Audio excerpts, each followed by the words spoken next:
Sometimes it's your internet connection and sometimes it's you. What you eat and drink while gaming matters. Esports competitors across the country are dropping sugary and overly caffeinated beverages and choosing chocolate milk as a more nutritious choice that gives them the energy to compete their best. Their play is now powered by chocolate milk. For more information, check out our website. So I'm your host, Jordan Spagnoli. We're coming at you live from the Hub Robinson Center. Who am I here with? I'm Neitz. I play with the Penn State League of Legends team. And how are you feeling today? You know, the games are about to start. You excited? I feel very excited. And what are you most worried about today? This is my first time playing in person, so a little nervous. Got to just kind of take this first game to get the nerves out. But I think it's going to go well. How have you guys prepared for the tournament this weekend?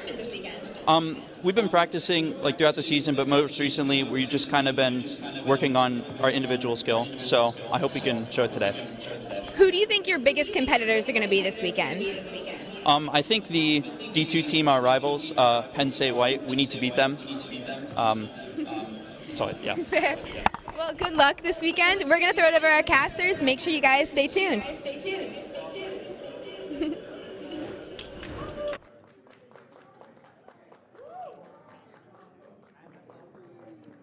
I was told to hear about my main man right here. What's going on with you, homie? Oh, I'm having a fantastic time. I'm probably sweating like a pig right now, but, you know, I'm excited. Okay. And that's exactly what matters, right? We're here to have a good old time, which is what's up right now. So I am very, very happy to be here, too. So let's go and hop right into the game just a little bit. We do got the League of Legends coming on up as our first game of the day. So why don't you go introduce some of the teams and who we'll be watching? All right, so we had a bit of a scheduling change here, but we are going to see Penn State Blue, also known as our Penn State D1 team, facing CUSA, which is the Chinese Undergraduate Student Association. We've got Penn State D1 averaging around a master's rank. Wow. CUSA is around gold plat 4. Okay. But, you know, live in person, Yeah. little bit of nerves, you never know. We could see something happen. I do wish them the absolute best because although I'm sure they got a lot of resilience and a lot of heart, but just the little bit of disparity might be tough to overcome. But I am holding out for them because if they can do it, then that means that all y'all goal players at home can also do it as well. Remember, if they can overcome it, then why can't you? You too can be challenger. It's just that easy, just to win for it. Just win. Yeah, it's just as easy as that, man. But here, why don't we talk a little bit about the teams, man? Because I'm sure you're real familiar with the actual Penn State team, yeah? Yeah, so we have CUSA's team's up there now. Nice name. So we have real names here. Unfortunately, I don't know usernames. Like I said, I've been running around here. Yeah. But looking at OPGGs here, I believe David here is Johnny Baba, and CUSA can yell at me here. Cool. Looks like he plays Casante, a little bit of a still newer to the scene. Casante is very, very good. Casante has taken over the game since he started off too. His nerfs that he's received has been, I would say, pretty good so far, but he's still I find there's the most standard pick going into most tank top lane as well. And because he can tank himself and be a bruiser within that sense because of the damage he can do as well, I am unsurprised that every top lane is playing him, including me. Yeah, I think Casante's playable in pretty much every lane. You know, we jokingly call him Tank Yasuo. True, honestly. Yeah, so looks like we are maybe solving a little bit of a technical issue here. I know one of CUSA's computers is missing internet here, but we should be going soon. Should be good to go in just a little bit, just so, all the teams are getting in, we're all warming up and stuff, and I'm sure we'll get into the game in just a little bit, right? Just so everybody has a good old stable connection and it doesn't have any pings and issues at all. Yeah. All right, here's a team that I can talk about here is the Penn State Blue roster. Sure. Know these guys decently. Being here. So we have Neatscup in the top lane. He once wrote a book called Top Gap. Okay. He is an incredible top laner. I don't believe I know his rank right now, but he has been Masters passed. Okay. We have Mr. Orca3, who I might accidentally call Hoodie Grimmel at some point. That is his username on Discord, so I apologize there. Sure. Also a former Masters player. Nice. Zalt Hate here. Last time I checked, he was around rank 100 plus on the NA ladder. Challenger over 1,000 LP, so he's doing it good. He's a little bit psychotic, but we like to see that in the mid lane. Love that. Mr. Serial here from the Penn State Harrisburg campus made his trip on in here today. He's going to be playing ADC as a mid laner by trade, actually, but right now he's sitting around 800 LP Grandmaster, so he's close to Challenger, closing in there. And we have Mr. Gavin / Chandris here, who is our resident support player. Yep. And he is, I believe, Masters right now. Gavin will yell at me if I'm wrong, and he's actually Grandmaster, but I believe he is. He mostly plays Enchanters there, and he's in the Master tier. Okay, that is an incredible. Enchanters players, too, I find are underrated across the board because they, people believe that engaged supports are the Chad pick, too, but y'all got to understand, playing Enchanters is very hard. Like, we're looking at your Jannas, your Sorakas. Yumi players are a different breed, but that doesn't matter. Because just playing those two requires a fair amount of skill too. Your spacing is there because you're so squishy. You have to know when to roam and when to be able to put down your ward as well too, and what your options are for being able to set up your ADC. So, on its own, there is a decent amount of gap there, nonetheless. But as we are just figuring out some of the tech issues in the back, we'll hope to get things up and running as soon as possible. For now, though, we're just gonna vibe out for a little bit. Just see, because you were talking about Enchantress player, but I believe we'll be taking a small break. So you know what? As you get things figured out at the back, so we'll come back to y'all in a little bit.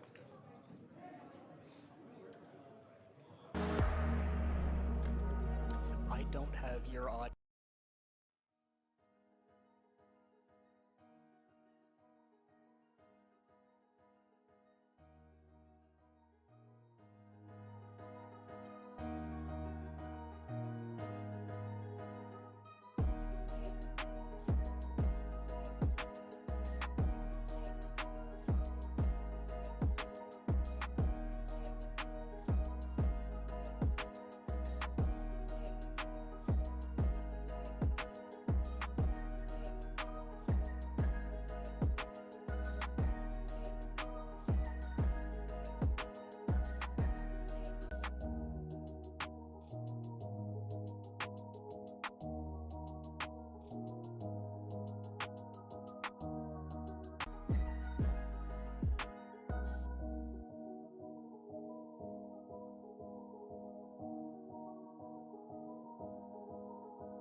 Actually, go introduce yourself to the crowd, bro. Say your name real quick. So What's your stake? I am Runk, or Yes. Runkalicious, as Yes, both you are. people know. Hell I've been around this here Penn State League community around 3 years now. As of next year, I'll be taking over as secretary of the Penn State Esports Club. Hey. So you should see me around here next year, most likely at hopefully next year's Nittany Invitational. Everyone here today, I would love you to come back next year. Yeah. So But where you? I'm just a terrible plat player, but I like to pretend like I know more than I do about the game. You know what? That's okay. That's what matters. I am gold. But I can say I've watched enough pros play to be like, you know what? I'm not too bad. I'm pretty decent, I'd say. Either way, though, both teams are ready to go. We should be hopping to draft a couple of seconds. Here we are. First game of the day. Here, this will be BO1 for League of Legends between Penn State and Gusa. As you mentioned, first bans out of the way already.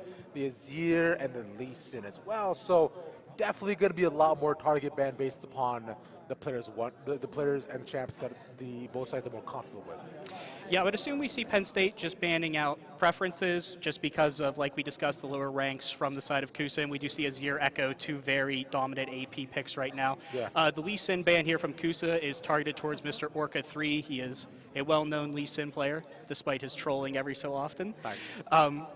But just to touch on side selection here, because this is a best of one, we did do a coin flip before it started, and Penn State selected blue side. Yeah. So I'm assuming they have some sort of first pick in mind. Okay, makes sense. Yeah, especially I find the Bleach side is just so OP, man. All the stuff that you can prioritize right now in the meta as well too is ridiculous too. And the Gragas looks to be the first pick as well. That can be a triple flex. Right? Yeah, we can see that top, jungle, mid, Zalt, and Needs play it quite a bit, and it's not a technically challenging enough champion. We don't see Orca play it very much, but it's not like it's impossible for him to play having a couple games under his belt. Exactly that. And with Echo and Camille also banned too, so jungle options have been limited so far. With the Recton on the other side, that'll be the Jarvan with the first pick on side of Kusa. I find that is most likely going to be going jungle, but that can be a top flex at times, depending on the picks that and how they cascade down, and they prioritize the Nautilus to go to support. All right, so it looks like we're going in here for Kusa, and I think it makes sense. I don't think they're going to expect to win on scaling just because chances are CSing is not going to go in their favor in lane priority. So you need to have a way to start fights, have a pick on a fight, and try to turn something around here, and that's what we're going for right now. Okay. I like that a lot. So, as on the other side, as we already did mention, the Enchanter player that is Chandra's too is really big on players, really big on the Seraphines, the Jannas and stuff. So that makes perfect sense. And we'll go ahead and pick up the Xayah as well. Xayah, I find, has been kind of teetering around the main ADC meta, right? It's mainly been your Caitlyn's a lot too, Varus and Sivir. That's been just the most standard, and Xayah isn't too bad.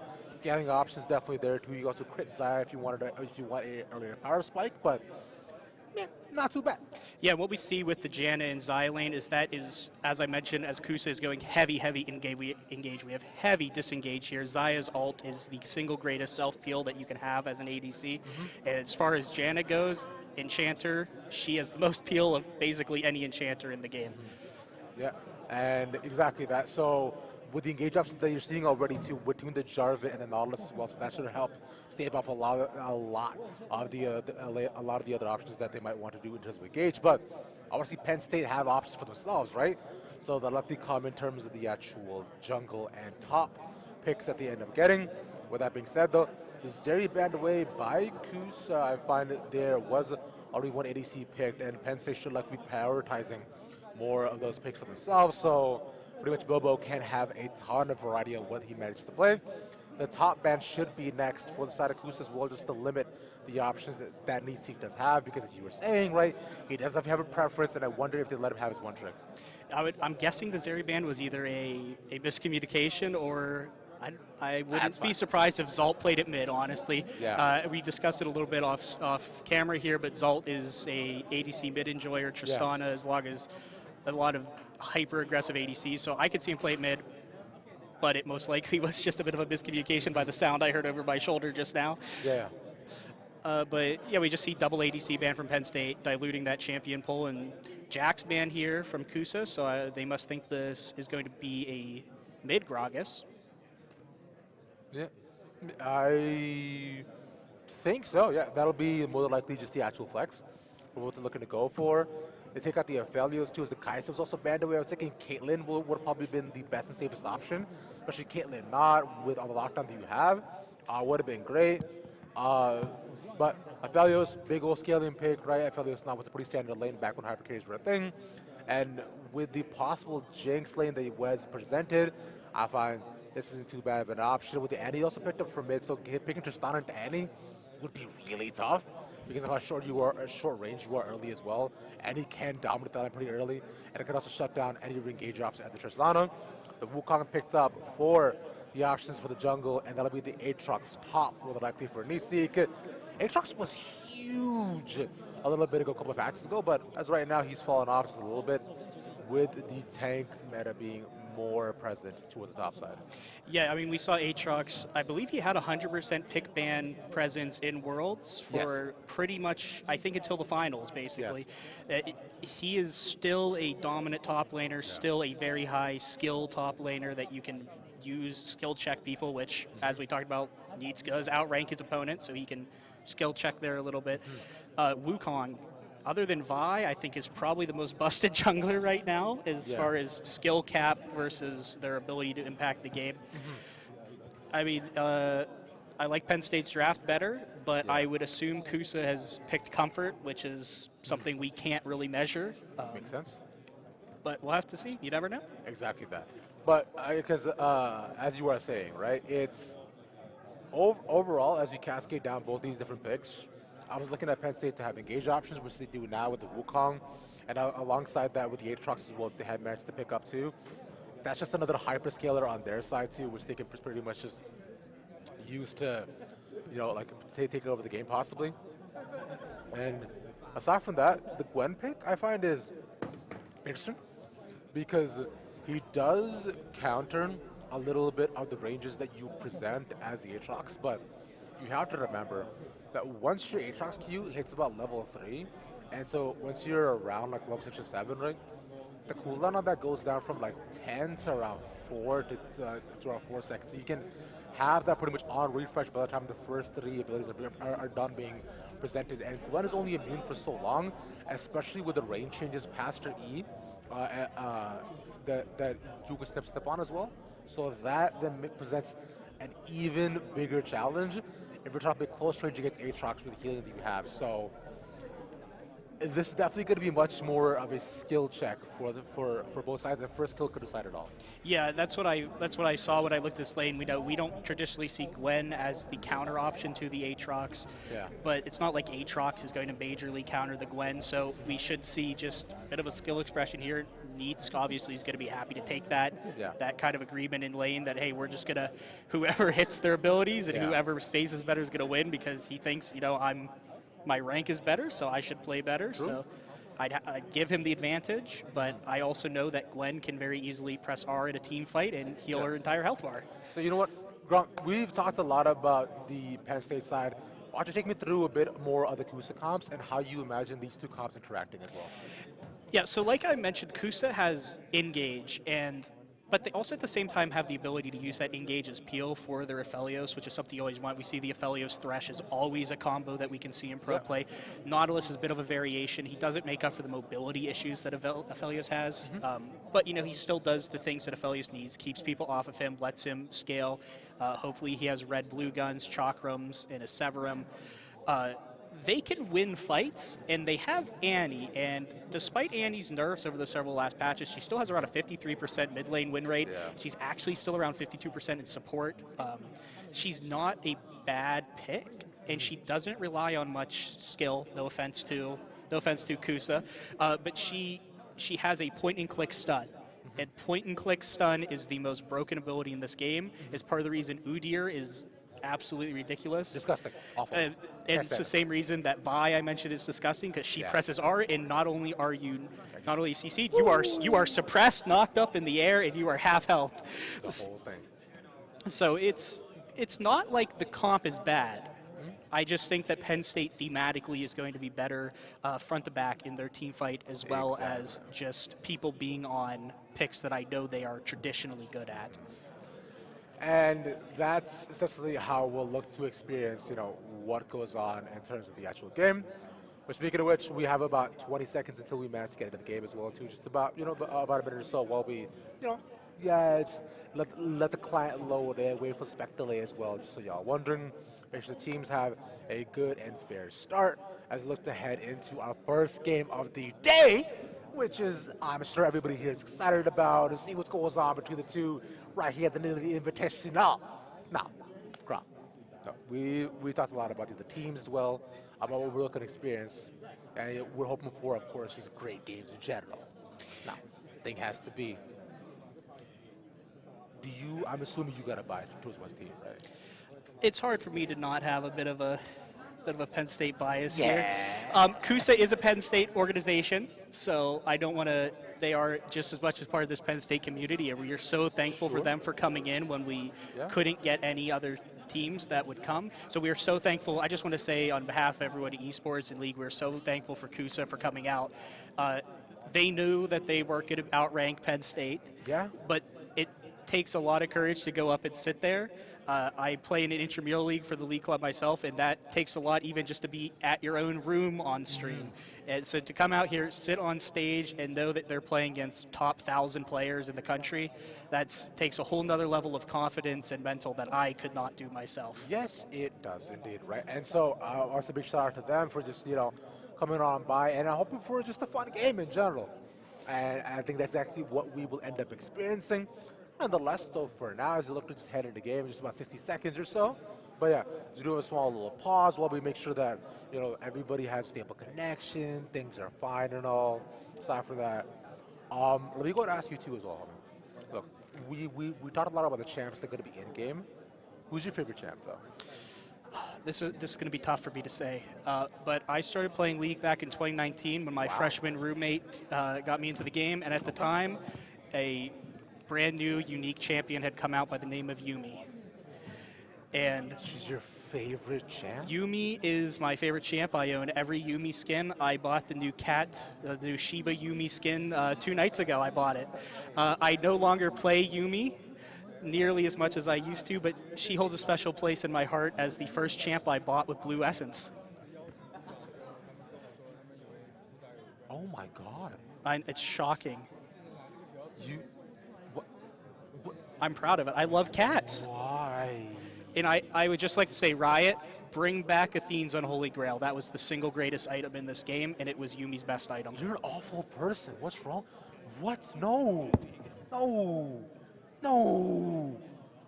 I'm sad about the mid-scope. No, dude, no. The cat must die. She's all. Do you know how unhealthy the game was when Yumi was good? Riot made it worse because they took away every reason that she needed to get off of the person. She's encouraged to never leave now. It's not even worth Wing between people in team fights or hopping off to get your pop and block shield and mana. So Riot's at fault here. I think they fumbled the mid-work. No, the mid-scope. look, here's the thing.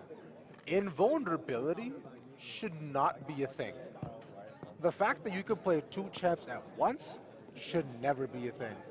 There was a player called Saskia who was one of the top challenger players, right? And Yumi player. He did a stream where he played both ADC and support at the same time. And he's playing at Saskio's hands and Saskio's feet. And back when Yumi was just, you could literally just stay attached and heal, right? He did exactly that. He had foot pedals to play Yumi, and then his hands to play his ADC.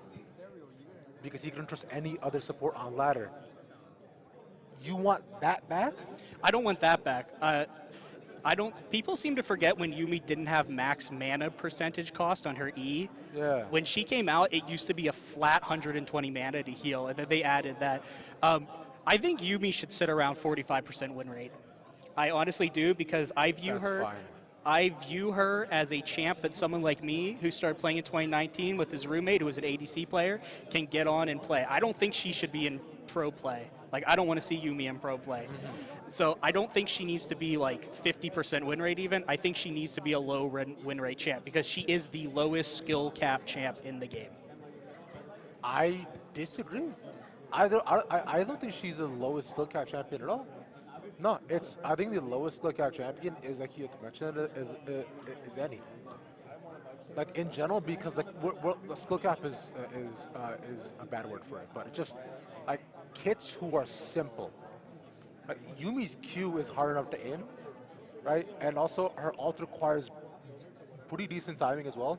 And you have to be able to know when to hop off auto, when to hop back on, right? But you don't auto anymore. That's what I say with the mid-scope update. Not like, anymore. You don't get, like, you used to need to get off, especially in laning, and that's what made Maokai really good into Yuumi in lane, because Yuumi would jump off, try to get auto, you just W her, and she's dead. Yeah. She doesn't need to do that anymore, because she doesn't have max mana on her E, so she doesn't need mana regen anymore, really. True. And she used to jump off, get mana, get a shield, come back on. Yeah. But now you're encouraged to sit on people because you also get your best friend bonus. Even in team fights, you're encouraged to sit on the highest health best friend. Yeah. Because that's where you're going to get the most value from. I think she still needs to be nerfed. She still is. When she had armor and magic resist on her R for her best friend, that was. That was ridiculous. That brought me back to like Bruiser Zeri days of ADCs not dying. Yeah, he is not great. As for those of you who do not know, we are just dealing with a small pause that is going on in the game. We're making sure that all the players are good to go. They both have internet and everything as well. So just making sure that all that is all done and set. And as you know, and all the paying issues and everything are resolved. So we are just waiting on that. We'll get you all into the game as soon as that is done. So we do appreciate your patience on waiting around for us. It's been a bit of a long morning, but hey, I was thinking or not appreciate all that. But yeah, I just disagree, man. I find it's, once again, which is fine because I can understand we can have different opinions on this, but it's just, we're talking about the health of the game here, bro. Right? Yep. The health of the game. That was not healthy for the game. Hyper carries. It was not healthy, but you asked my favorite champion. I did. You asked my favorite. But I want to say, I think it's the beautiful thing about League is that we won't ever have the answer to what should happen to Yuumi, what would make her healthy for the game. So that's what breeds these opinions. Everyone has their own opinion.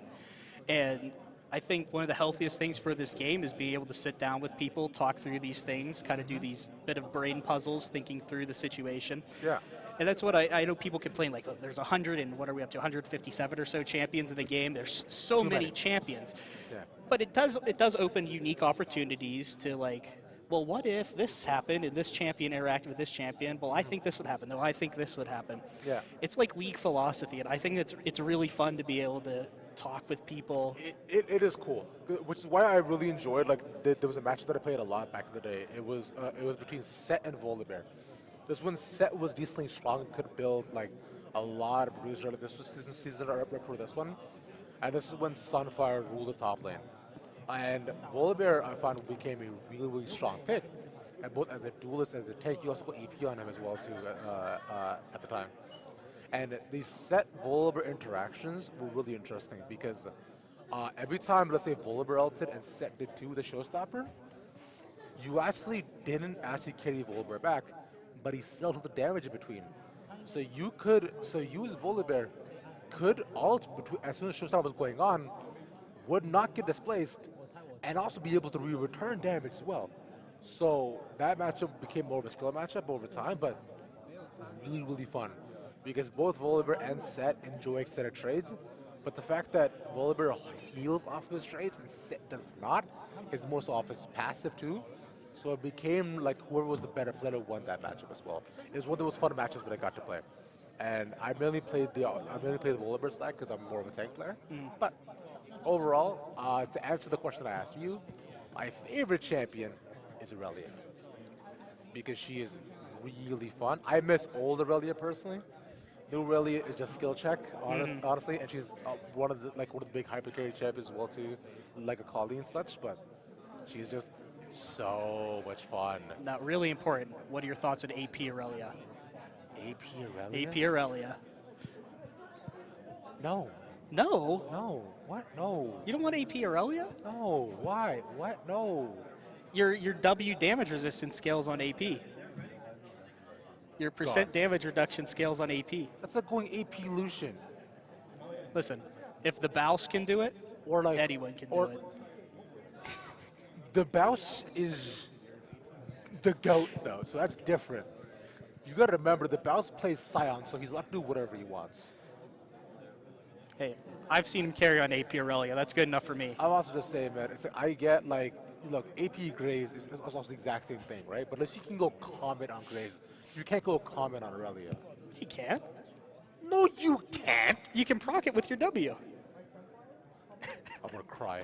Jeez, no, man, you you are not doing that on Aurelia at all. But as you look to get more of the issues and stuff figured out, too, I promise y'all we'll get y'all a game really quick. Just making sure everybody has their waters and everything as well, too. So y'all stick around. We'll be right back.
All right, guys, and we're back at the Nittany Invitational. I'm Jordan Spagnola, your host. Who am I here with? Jay Hun, I'm a player for junior out of college. And you're here to spectate today? Yes. So what's your favorite part about the games? I like the competitiveness. I like the ability to really get together with my teammates and just enjoy the fun League of Legends. It's a nice environment. So the games are about to start. Who do you think is going to have the upper hand in the draft? Looking at draft, I'm going to give this to Penn State. I like the Gragas. Seems a little bit too hard for Kusa to deal with. What do you think some of the challenges are going to be for the players? For the players, I'm seeing this Nautilus Aphelios. I think they're going to struggle into this, trying to find a way in with the Gragas threat, the Wukong threat, and then just the lane from a get-go. Unless they have some jungle support, I expect the Xayah Janna to have upper hand most of this lane, at least prio-wise. So. Who do you think has the best chance of winning? I give it to Penn State. Zalt. I always bet on Zalt. Well, you heard it here. Make sure you guys stick around. We're going to throw it back over to our casters.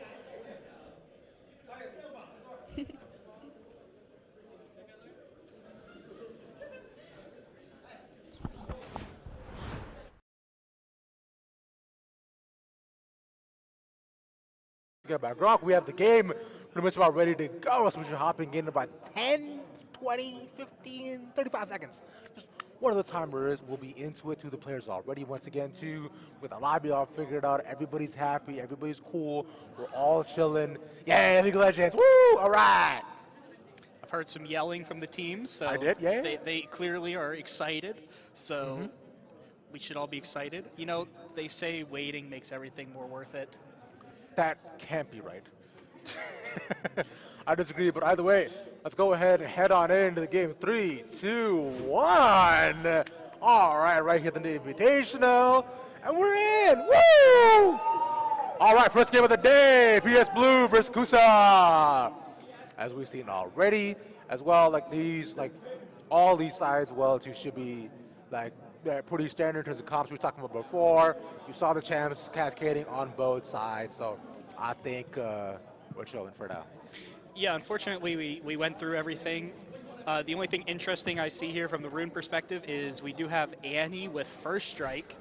Last game, we do have a hook here, though. Oh, yeah, just easy, early hook on the Zalt, but he is, down by mid with most of his team, so I'm not too stressed about him. Being overpowered, should be fine. Because by now too, previously we did load in, so I'm assuming both players and teams are kind of familiar with how the early game should go in between just the two of them, and knowing not to be a bit more careful and not start too much out of position. But either way, as we look to head on in, there's standard lane assignments as well. Both of them, I believe, are going to start off with the assisted clear as well from the bot lane. Yeah, we're both just going to see bot to top jungle pathing, leash from both sides. And actually, Penn State is bot lane's moving down here as we see the Wukong going to solo start on the Raptors. So we will see a bot to top clear, but with Penn State's bot lane in lane first. Yeah.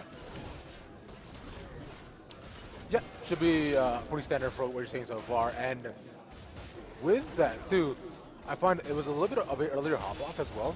That was given over to Wukong to start off on the Raptors and then take red. So I'm assuming he'll be probably looking for an early gank down going towards the bot lane, especially for Sardiel and Chandra. So I would definitely look out for that once that does come in, as looking to set our priority, bounce the wave back, and hopefully set up for a early pick. Yeah, both these junglers can look to gank early. Jarvan is probably, along with Vi, is one of the premier early ganking junglers right now. Yeah. But Wukong, like you said, starting solo on Raptors. Junglers have pretty good clear this patch, or this season rather, by themselves. But generally when we see a solo start, we're going to see him go for some sort of 4-camp gank. He could full clear, never know. But generally we will see a gank come out of this when you're starting solo. And as right now, he is kind of teetering around bot, but as you've seen already, it would be kind of tough with the overall wave pushing in pretty much against them, right? So you've seen the other sides of both the Xayah and the Janna, right? They have complete control of what they want to do. Nonetheless, they'll continue to clear with the Gragas also having parity in the mid lane as well. Oh. It's a pretty good trade here for Needs. He might be dead. Misses the knockup, gets the solo as well. Ignite not going to help. The trade didn't work out. He got the heal off early before. Yeah, and he didn't have to blow flash either, so now he's got flash, he went TP, so he's chilling with both his sums. Gwen's just going to have the ghost here, so he should have another kill pressure opportunity here. Yeah, exactly that. So, and we were talking about a lot about how this top lane was going to be more of a skill matchup, right? So that on its own should make things a little bit tougher for the Gwen. No! Trevor gets caught. Yep, the old invade there, Gwen out of lane, so Zalt decides to grab a little prio, walk in with his jungler Orca 3 there, and they're just going to kill Jarvan right on his red buff.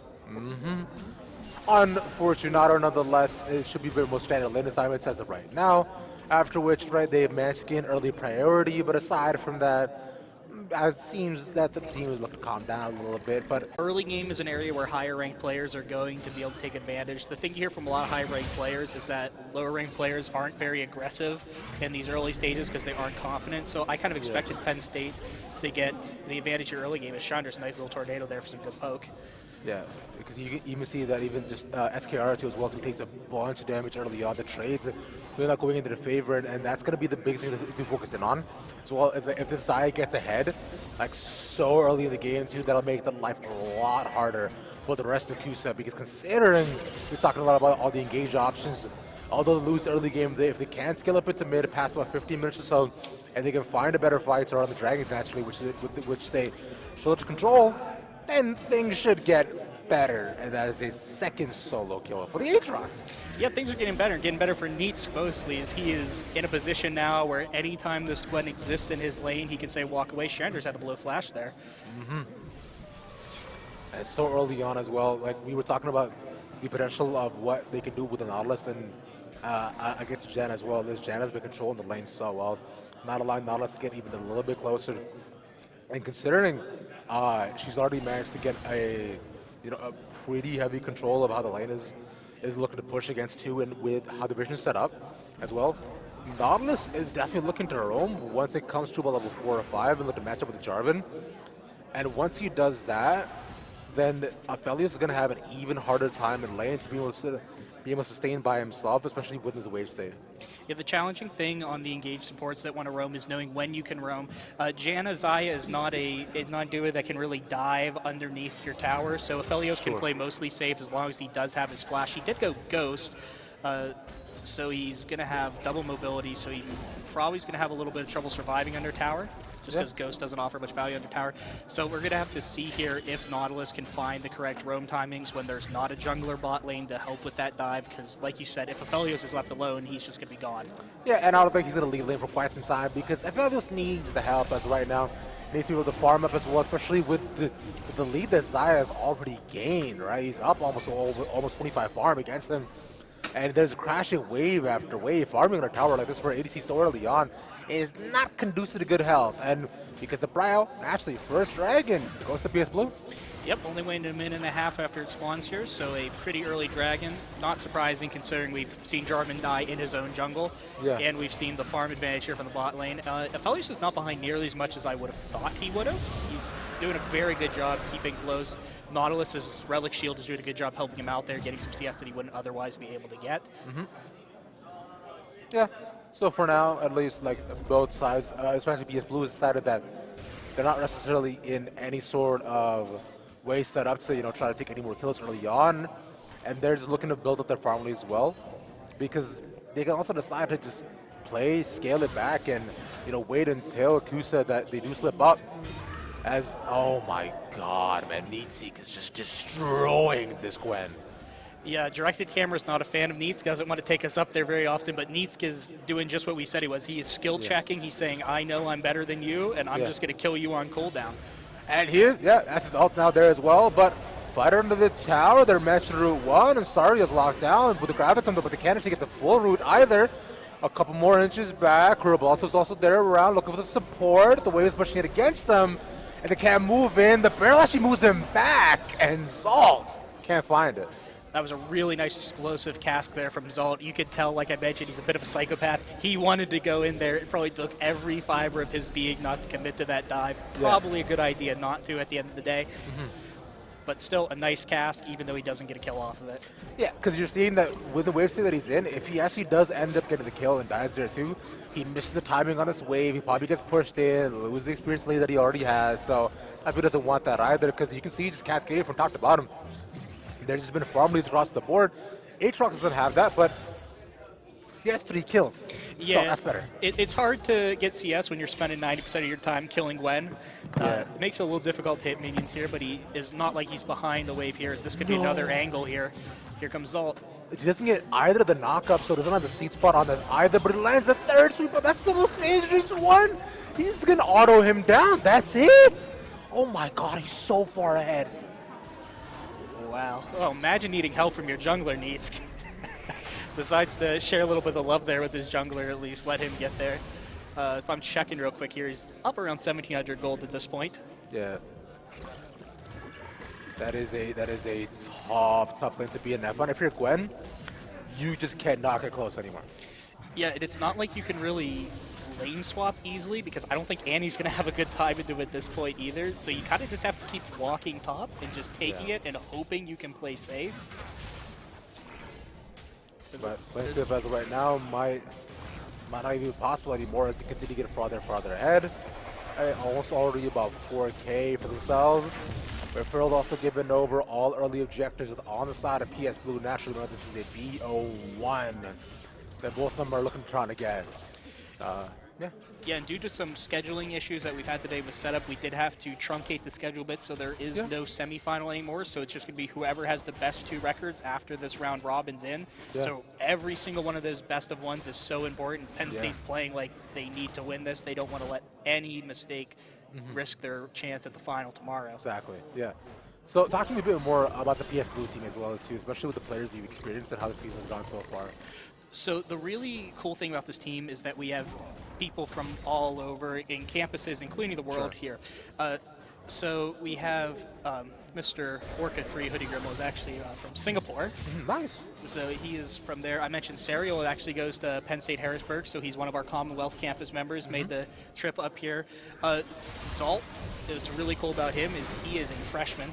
As I don't mean to stop you, my friend, there's still happening over the entire map. Woo! Tosses him back and forth with the barrel, the body check, and the slam. Yeah, so like I just mentioned, Zalt is 18. He is a freshman. He is new on the collegiate scene. He was around our teams the last year or so, getting used to Serial's here. That was a little bit of trouble next. He's got in the middle as well. 2 TPs goes and hooks him back. SKR staying alive, flashes out. Shadowstone wants to take it, but cannot save his ADC. Meanwhile, the top lane once again gets the healer back too. Going the snipping and snap. Well, every time I try to tell my story here, Penn State says we need more kills. Chandra's was able to pick up the kill there on the Aphelios. Huge. You're pretty happy about that. I mean, considering you're essentially trading that jungler presence bot lane for needs. Looks like he might even get this tier 2 tower here in the 550 gold as part of that. Annie is taking a little bit of time. Has a huge caster wave there. He can really pressure that. Yeah. But Zalt became somewhat infamous in the League streamer community a couple weeks ago when he matched up against Tarzan and Duo King and got flamed by Duo King, saying that this is our 18-year-old NA talent. So some of you might have seen that. Yeah, Zalt's become a little infamous. Apparently he's into Duo King 20 times in the last year. You know what? I don't doubt it, man. It's been just like pretty much like all up from there for themselves. Like Duo King and then Duo King and Tarzan are very infamous when it comes to just being fun people to play up against, as we are. Back to us for a little bit too, doing the small pause in the game while we get that all figured out once again. But yeah, they're not the most positive members of the community, so I am unsurprised. I think if you get flamed by someone, that's pretty expected that those would be the members of the community. But the club had quite a bit of fun clipping. I don't think Tarzan has like a single person that he's ever played with. I'll be honest. Yeah.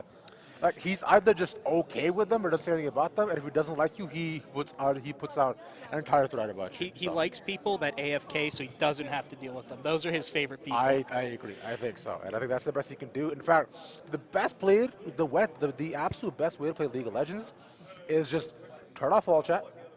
Turn off all chat, turn off chat for your team as well, and just play the game. Only use pings, and that is it. Just make sure that you don't communicate with any team through any sort of words at all, and I promise you, your mental will be saved. It is just such a better and more peaceful time. That's it. Yeah, I've actually seen a couple of people that have done a little bit of research into it and seen multiple percentage increase in win rates when you play with chat off completely, even just all chat off. You increase your win rate. Oh no, all chat and team chat. Both of them should be off as well. But as we're to head back into the game as well, a couple of seconds. Appreciate y'all's patience. We're now in. All right, things are all well good and dealt with. I find the Gwen is had to prioritize getting armor boosts. Oh, that's so tough. Yeah, you gotta feel bad for her. She's managed to keep the CS relatively close here. I don't think she might be able to get out of this just with Ghost. I don't see. Yeah. Oh, she's Why hanging did around. she stick around? No. Oh, this is where the pause just was. Oh, okay, yeah, I believe they had EC for a couple of seconds, so they. Oh, that is really tough, but I think that should be resolved in a couple of seconds as well too. Have a bit of another pause. Yeah, small bit of the pause should be resolved and dealt with because I believe that's why we did stop there for a couple of seconds.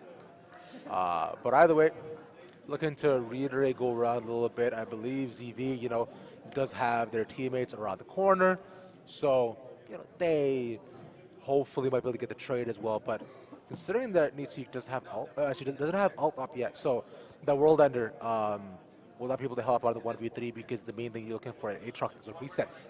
Well, the healing that you can get back. Maybe Crobalto might be able to save them. It does have the Cataclysm. Yeah, Nice ult did end, so there is that little bit of a chance here, but he has the Gore Drinker, and we don't see Mythics on either Gwen or Jarvan.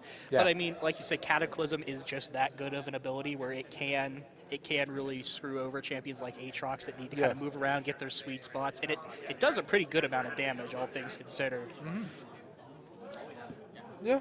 See here, we should be looking to just pass things along, get past the pause just a couple of seconds too, because I believe the players are now well and good into the game. So we're just waiting until that all does end up subsiding. Enjoying the lovely dulcet tones of the gray screen. Yeah, just this sepia tone that reminds me of my ranked game, spending most of the time in monochrome. Yeah. I feel like this is the gray though, right? This is like a bit more like beige, even It's got a bit of a yellowish hue. It's kind of like Breaking Bad when the scenes are in Mexico. It's got that yellowish tint to it, but here we go. What? But okay, better to save himself. Stays alive. Huge. Okay, not bad at all. Well, that disconnection might have actually helped out Kusa there a little bit. I think so. Yeah. Might have ended up working out here by the end, but either way, we should be looking to get back in. I think we did just get back to pause as well. This is the infamous pause glitch that Spectator does. When there is a pause, sometimes you need to press play and rewind a little bit. Yeah. Riot client built on 2009 JavaScript, but it just works. Yeah. Spec client is a little bit wonky sometimes. Nonetheless, prospect of the kill to come in. Should be able to flag and drag over. Fine and dandy. As there is some more pressure being applied towards the top lane. That tornado was sick. That was blind. That was just predicting where he was going to go here. Yeah. Meanwhile, though, Quan Shi gets locked out onto one. Orca takes a bit of damage, but manages to get out. No repossession of the control that was taken already. So, Cyclone used, and now I'll go back even positions. Yeah, they're in a really tough spot here for Kusa in that you have to be looking for fights right now because you're behind on CS at every lane, especially mid and top are the ones that are really bleeding here. You have to figure something out, and they just tried there, but Penn State just has so much more gold that even when Kusa does go into engage, they're not able to stick to Penn State before Penn State just gets away. And aside from just the gold in itself and the map control too, that is the second tower, that they've also managed to take under the control as well. So that with both top and mid, being opened up as well. So that then presents a lot more options for the map. And if I need to just because of how ahead he is, he already has Gold Drinker as well and had that for quite some time. building up to his second item. Only a longsword, I imagine, might be like that stance would be a really good option here as well, but might need to prioritize a bit more AP. But consider the Gwen, is much of a threat right now, and Annie, once she builds up her Roa, might end up putting out some damage, but you can just prioritize getting stronger and stronger. Yeah, the Roa from the Annie is a little bit unfortunate when you're that far behind on CS because she is not going to get that stacked until 24 minutes, which point she's going to get her level. Now, the good thing about that is you can kind of try to time it because obviously the higher level you are, the more XP you need. Yeah. So you can kind of time it to get a bigger power spike. Getting level 13 when you have 2 basic abilities maxed out is a really big power spike. But Roa from behind is just not really where you want to be. Mm-hmm. But unfortunately, she had already committed to it. It's unlike past AP Mythics where the build paths line up really well with each other. Once you've got that catalyst, you're kind of stuck with it. I mean, if you are thinking that if you're Kusa, you're playing for scale and to survive, right? So the Roa definitely does make sense. I find what might have actually helped out a little bit would maybe be the Everfrost as well, right? That could have applied for an earlier power spike and more disengage options that are there, right? Especially with both the Gragas set alongside the Wukong and the Aatrox, right? So you can make sure that you keep safe, if anything. But either way, second Rift Herald now up, as well as they've also taken top tier 2 and bot tier 1 as well. As they actually get that hook onto 1, that's Sariel. But they just have to engage, looking to engage, at least lock him down, but Cyclone was the backline. Scott's Curse is gone, but it's a fight on 2 different ends. But Nittany's there, he's a bit too strong. He's one of in the middle of the rest of the team. As the rest of the Kusa fall, that is just it. A clean wire bomb with 3 taken. Yeah, we see Andy just kind of has to TP there at the end, kind of just to say, I'm here, guys, but ultimately she's unable to do anything. Penn State, that might as well be an ace. That fight wasn't going anywhere. They're just going to get the free push however they want here. And he stepped up a little bit. Woo! That was the cleanup, too. And he had no idea. Didn't see anything coming at all. And I find that's almost the rest of the members that were not taken down just yet. Now, I do not know what Huanchi can do past his position. They're looking to open up the entire map. And at least with this, they won't want to push for the inhibitor. They played safe, but back up and cash in all their gold. Yeah, at this point, the game with respawn timer is so low. Generally, before 20 minutes is when the rule of thumb for you don't want to actually take the inhibitor, just because you're offering siege minions that just can give so much more gold. But they're going to turn around here, and Jarvan's going to go down really quickly. So now, at this point, you might consider pushing for this inhibitor, but even still, it's probably, jeez. Oh, they're just so strong, man. That's the issue. They're just so far ahead in terms of items and everything that we might be able to get a Dancing Shelly. With the 1 already gone, Jarvan should be up in a little bit longer, but they cannot contend against the actual push at all. They just have so much gold remaining for themselves. With the inhibitor now also opened up, they can take turns back and coming back over and over again.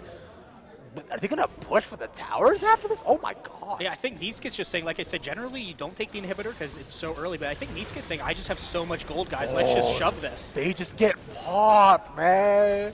Jarvan has no AP resistance. The Gragas is so strong with the Ludens proc. Also the Shadow Flame too. They can just remove them from sight. Heat Seek as well with the rest.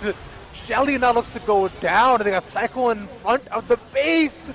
And that should be just the game right here, right now. Pre-20 minutes, 1 knock-up after the next. They want to make sure to pad their stats, but Shelly's not going to get the charge. Oracle's is going to end it as they go back and forth. Penn State Blue dominance and nothing but. That was about as textbook as we saw. We wanted to see a little bit of a closer game, hopefully, but as expected, again, big props to Kusa for coming out here, dealing with some technical issues, but they played, they didn't give up, they kept playing, they tried. Yep. So big props to them for putting out the effort. 100,000%. Big respects to them for making sure that they are, did their damnedest for sure. But right there is the winner being Penn State Blue. Of course, not being 1-0 up in the Swiss once again. They've pretty much gone on an undefeated streak as well. But with that being said, though, homies, that was only our first game of the day. We do have more action coming up for y'all with Rocket League and Overwatch as well. So y'all make sure to stick around. We'll be back in a bit.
And we're coming back live. Gamers hate lag. Sometimes it's your connection, but sometimes it's you. What you eat and drink while gaming matters. Gamers all across the country have been dropping sugary and overly caffeinated beverages and choosing chocolate milk as a more nutritious option to give them energy to play their best.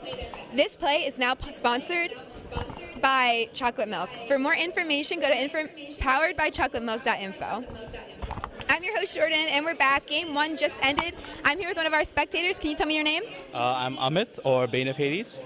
Have you been to live esports events before?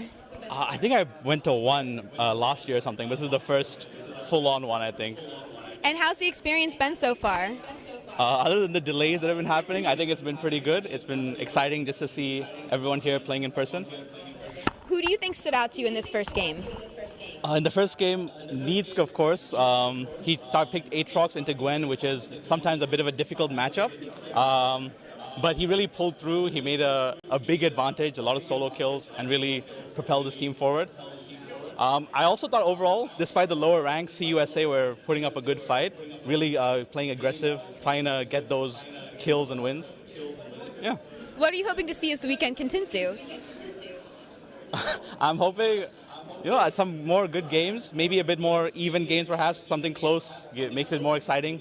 Yeah. And you seem like you know a lot about games. Do you play games yourself? Yes, I'm on the PSU D2 League of Legends team. Yeah. Well, that sounds really cool. Thank you guys for joining us. We're going to throw it over to our casters. Appreciate that. Let's go ahead and continue into the actual game, shall we? Oh, I'm looking forward to it so much.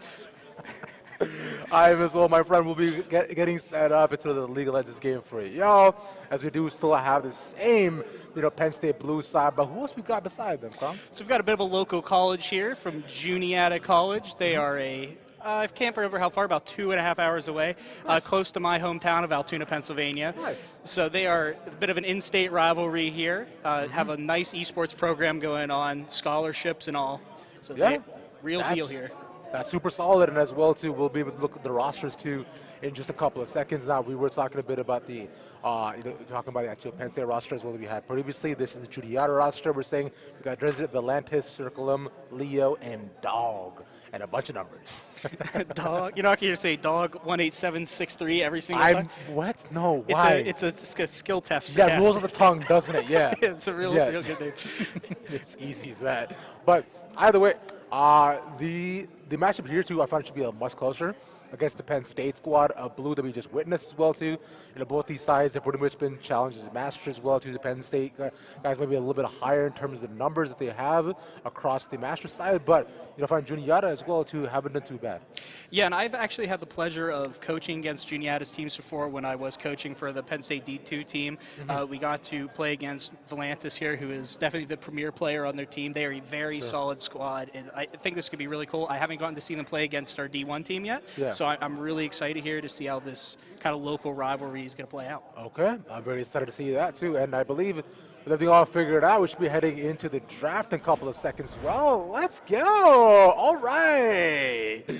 Greg is, of course, the first man taken away right away by Juniata, who are on the blue side. Blue side is so OP, man, and I find that's basically standard. The Milio also taken away on both sides. You know about Milio as well before, too. Yeah, I got a little bit of an inside information here as Penn State Blues coach actually had asked me before the game if Milio is enabled. I believe Juniata's support player, Dog, I do see on his match history some Milio games. So the question was, should we ban Milio rather than can we pick Milio? And that is I find it's a great ban as well. You've been playing a ton of Milio, right? Is he like strong right now? So he's not as strong as he was when he came out. When he came out, he was pretty darn good. Anytime we see a champion release with more than a 50% win rate, we know it's really strong just because it's a new champion with abilities people don't know. He is really fun because his burn damage on his passive actually scales on ally AD. Yeah. So I've actually, with a friend of mine, been playing Jhin with Milio because of the high AD scaling, so you can actually get upwards of like 300 on-hit damage on max rank. So Milio is really fun. He's also great with champs like Aphelios, with Caitlyn, who already have those long attack ranges because your W gives up to 20% extended attack range along with burn damage. He has heals, he has shields, he has CC, knockback, slows. He's got a QSS for your entire team that works on suppressions. And if you really want to annoy people, you can go Mikhail's Blessing on him and have 2 QSSs. And he's the first pick on Juniata's side. That's also potentially just a flex pick between both mid and I find support as well. To support Annie was a little bit in terms of the movement speed and the actual shield health that she does give out to both her allies and Timbers as well. And on the other side, PS Blue decided to prioritize their bot lane picks by picking up the hyperscaling Jinx and the Wukong for the jungle. Yeah, and we see Wukong, I do not believe is quite yet locked in, but it is going to come through here at the last second here. We saw Orca play that. We saw how aggressive that is. Like I mentioned, it is Premier, and here's the other Premier jungler that I mentioned last game, who's actually a very good answer here into the Wukong in Vi, as well as the Ezreal into Jinx. Can't say I'm too familiar with that matchup. I mean, Ezreal I find is just going to stay decently safe. Both ranges are pretty standard, but I find as the Ezreal, you will naturally just get pushed in. So if we're looking for supports in general, if you are to take the Annie, I'm looking for much more Enchanter-esque like focus supports, right? The ones that can roam a lot more. And with the Vi, that should be a lot better because Vi, early on, if you can link up with your support too, you're going to have a much better time going around the map and controlling. Yeah, you can really do those early, especially with 12-minute Herald rotations with Vi and your support there. It's very difficult for any 5v5 to actually contest that. It also is great for a hyper carry like Jinx just because you have the you don't get to play button in your R. Yeah. So it's a very good pick here. Looking at the comp, it does well against Wukong. She can fend for herself. She can gank early, match Wukong. So, like you said, the support is going to be interesting here for the affiliate or for the Israel. Agreed, yeah. And with that, they do pick up the Karma as well for both the roaming side and the poke as well because Ezreal Karma I find is the most standard composition that we do manage to see because of all the poke that you can put on, especially against a Jinx. That's how you'll maintain priority. And a Jinx who's getting pushed and can't farm is going to have a very bad time. So, decent pick away. Nonetheless, Sion, of course, banned away. Just so they cannot have that. The Renekton as well. So, focusing a lot more on the top side ban, seeing who can and can't get priority. I wonder where PS Blue decide to shift from here. Maybe a support ban, just to limit their options and perhaps force Annie into that. Going to take away the Veigar instead. So from there, they might be signaling that they want to likely play a ADC mid. Yeah, it looks like they're going to angle for that. I'm interested here. Banning Sion tells me I thought they maybe would consider picking top here first, but they are going to save for counter because it looks like the Syndra has hovered. Pretty much a stock standard pick. It's just it does decent into most things. Yeah. It's one of those master of many or jack of all trades, master of none. Yeah, I don't love Syndra here if I'm being honest. I think she's fine. Oriana's has been performing a lot better too, so probably would have been a much better pick.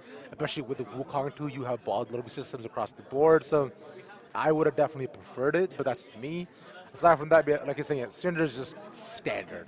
Up against Ahri, you might have a bit of trouble because of all the movement options that she has. So Ahri can definitely really overpower the Syndra, but both of them in general should be fine with the Enchanter picks overall. However, Dog does decide to pick. Gonna take the Gwen matchup here. Nice little callback to what we saw previously. The Gwen matchup, as you were seeing for the interview before as well. I mentioned a skill matchup. I wonder if we see the Aatrox again. I'd be interested here. They banned out Nisk here, so they're kind of forcing him to angle more towards his tank side of the pool. Obviously doing really well in the Gwen. Getting rid of his Renekton is Camille. Yeah. And even that option to go the AP Gragas route. So I wonder if he's going to say, I felt really good on Aatrox to pick it up, but actually... Oh, this is way more fun. Olaf, I remember maybe just a couple of weeks ago too, was the most dominant pick at the top lane that you could take, right? You were playing for early, you are not necessarily playing for scale, but you were playing to ensure you have winning lanes and you can just use that pressure to run the entire map. It's what we saw already that Neat did last game, but as the Aatrox, he didn't really move out of the lane either because it was so early on. And with the Olaf, I should be able to do a lot more of that, put more pressure on the Ahri here too. But Gwen is no slouch, but Gwen early is not great, and Olaf early is ridiculous. Yeah, we're going to look at that level 2, level 3 time period is when Nitzka is going to have that opportunity to go in there and really punish the Gwen. Yeah. And we're going to see if he's able to spiral that and keep pressure on the Gwen, because like you said, she's going to be able to scale up. She's going to get to her Nashor's Tooth, and once she gets that, she's going to pretty much be able to out-sustain him, especially if he was to get to Riftmaker with the second item, most likely to go that route. Sure. But he is on a clock on Olaf. He needs to get ahead, and he needs to take advantage of his leads. Exactly. Yeah, because once he gets Gore Drinker 2 is where that'll be his biggest power spike, essentially. So once we're looking at past 18 minutes where Olaf will not to just fall off like a truck as well. So it's something that we don't really want if you are PS Blue. So I found, once again, prioritizing a lot more for the early game towards their top side, right, that they have already. And they have the late game assurance of the Jinx in general and a little bit on the Cinder side, as we'll look to hop into games a little bit once everything is pretty much all locked in and we're all set up and ready to go. Past the spectator delay that ends up going on after this. And also give mad respect to Penn State here for being in roll order. I know spectators across the world appreciate not having to move scoreboards around. That's always my favorite thing in game is when you have to play Jenga, with the scoreboard. Yeah. So looks like Geniad is close here to being in the correct order here. So shouldn't be too bad for them. Unfortunately, we have to sit through our lovely 3-minute spectator delay. I really wish Riot would add some way for teams to say, hey, we understand we don't have a delay, that's okay. So that is there, though, because you have to be on Tournament Realm for that, right? Where those are the specific clients that are handed out to teams, especially if you want to play either a patch like behind, usually, right, depending on what patch you're on. So, yeah, those don't really have delays in general for them, but then you have to then build that into your whole broadcast side. But we're getting into the technicalities, which people may not necessarily, care about. And that's fine, because we're here to watch League of Legends get it into the day. As there we go, I believe Curriculum has managed to get all their runes and everything all set up. Thankfully, it's not like the olden days where you had to pick like every single rule you had to buy. The spreading tree of... Yeah, man. The spreading tree of both masteries and runes that you had to pick as well. It was a giant tree for all of that. It took like 10 minutes to get everything done. Crazy. I'll say auto rune is one of my favorite things we've got in the game lately. Because when I'm playing normals and I don't care about min-maxing all my runes, it's just so nice to be able to say, oh, I'm going to play this champ this game. Click one button and you've got your runes. Yeah, and it gives you like a whole spread, and plus the item system has also got a lot smarter about what they recommend based upon who you're facing. So I'm a big fan of Riot making things a lot more introductory friendly, because League in general, like way back in the day when I started Season 4, it was really intimidating. Like, there's so much you have to know in terms of the runes you want to pick, the champions you want, right? There's so many, all the different abilities that you have, and it takes a long time to build up your overall rune tree, and until you get to do that, you need your AD, your AP, and then like maybe a crit one, right? And you got your masteries you got to know where you want to build into what champ. Like, it's, God. It's so luckily all that was before my time. Like I mentioned, I started 2019 around Season 10, so I hear the legends of the 1% crit rune all the time. Oh, yeah, you got to have it. Everyone loves the 1% There's always crit one.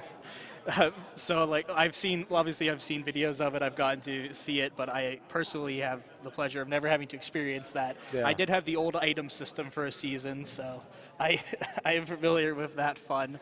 Back when it was RP and IP or LP, something like that. Yeah. It was just it's just back and forth between them. God, those were not the days. No, they were. They have definitely, despite people saying they add too many champions, they've definitely done a really good job making it more friendly for someone just to plug and play the game. In fact, I remember there's recently they came out the feature, right, that if you link your Xbox account to your Riot account, and especially if you have the Xbox Game Pass, you unlock all the champions. Simple. Yeah. Dude, it took me years to unlock every champion. They announced that feature, and I have Game Pass. They announced that feature literally a week after I bought my last champion. Wow. So I had been playing for 2.5 years at that point. I finally had all the champions, and they're like, oh, by the way, this thing you already have, you can have every champion from it. Dude, and it was a lot harder to earn Blue Essence way back then, right? So it took me years to unlock all the champions.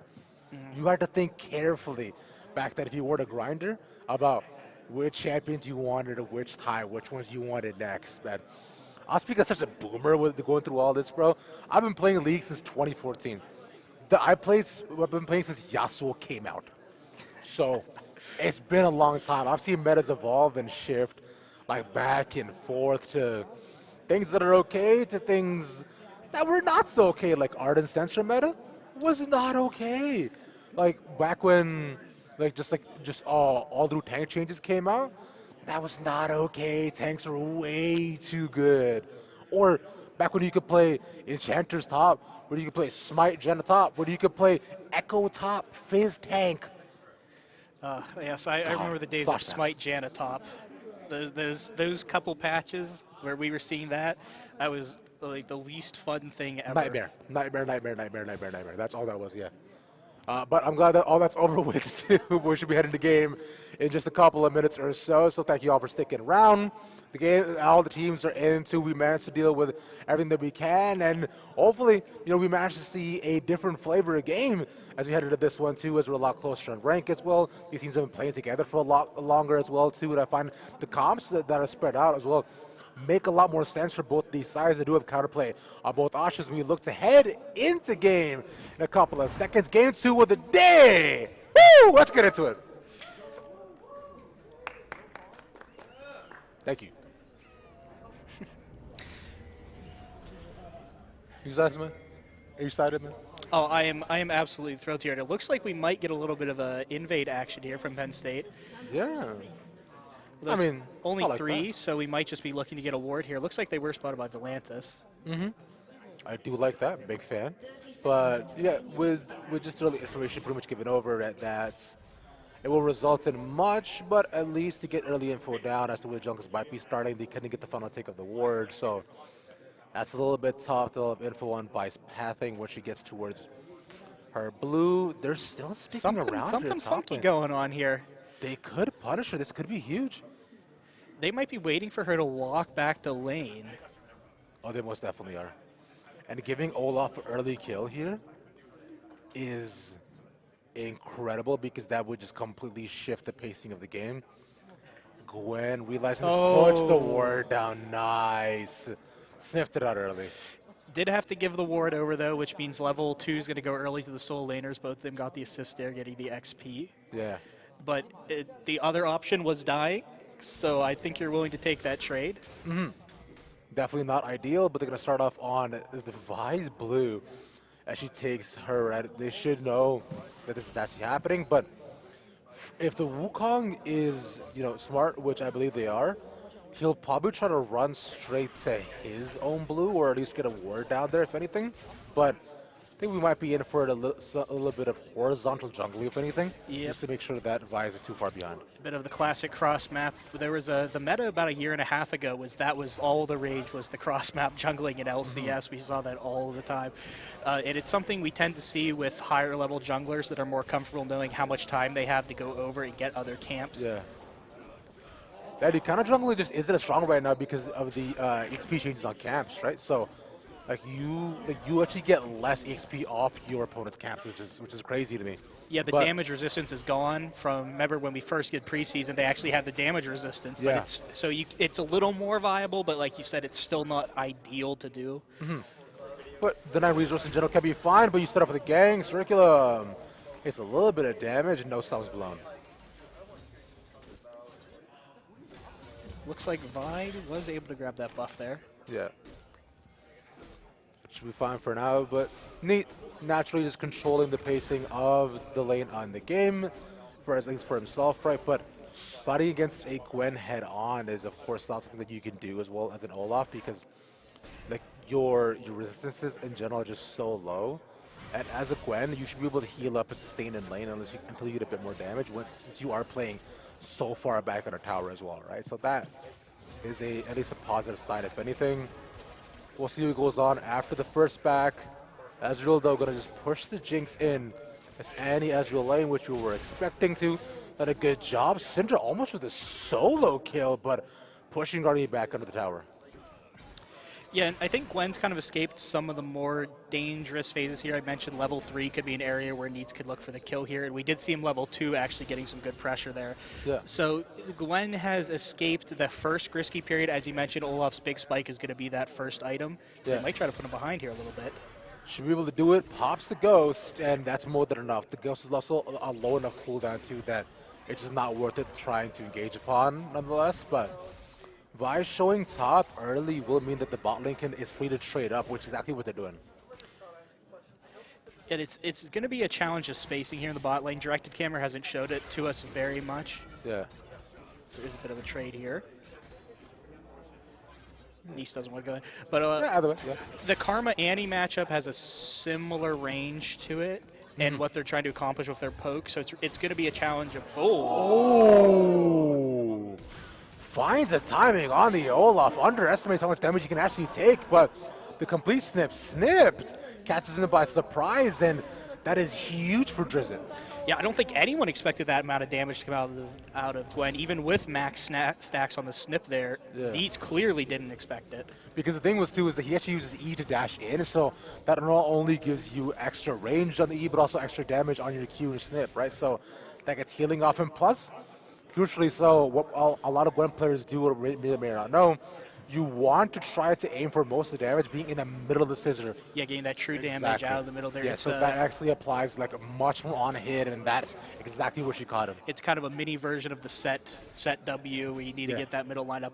It's a little easier to line up just because it is so much of a quicker animation, but the difference, it really is the difference between killing Neetsk there and Neetsk walking away with a sliver of health. It's why Gwen was so OP, like way back about a season or so ago, because of the extra range that she got from her E.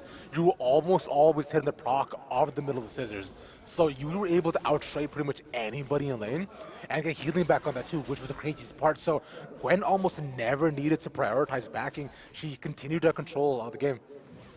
Yeah, she puts pressure on you just by existing. She's one of those champs. She's like, okay, you can stay in lane with me. That's fine. I'm going to heal. You're not going to. But Neetsk did try to combat there. He grabbed the refill pot to try to sustain a little bit more and not have to back so much.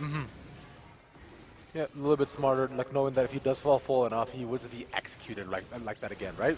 But as the Olaf, you want to fall a little bit lower because that's what a lot of your abilities rely on as well. So this matchup's got a lot more treacherous, and I find if the Olaf doesn't manage to at least get a little bit more support from his own jungler, might end up foregoing this lane, which you don't want as PS Blue as they get the first dragon.